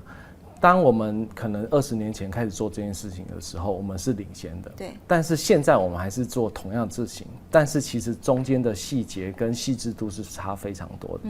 比如说你要怎么让消费者很快速的找到他要的商品，光是这一点就是非常困难的。而且你的商品必须要是齐全的，你的商品是必须要非常多的。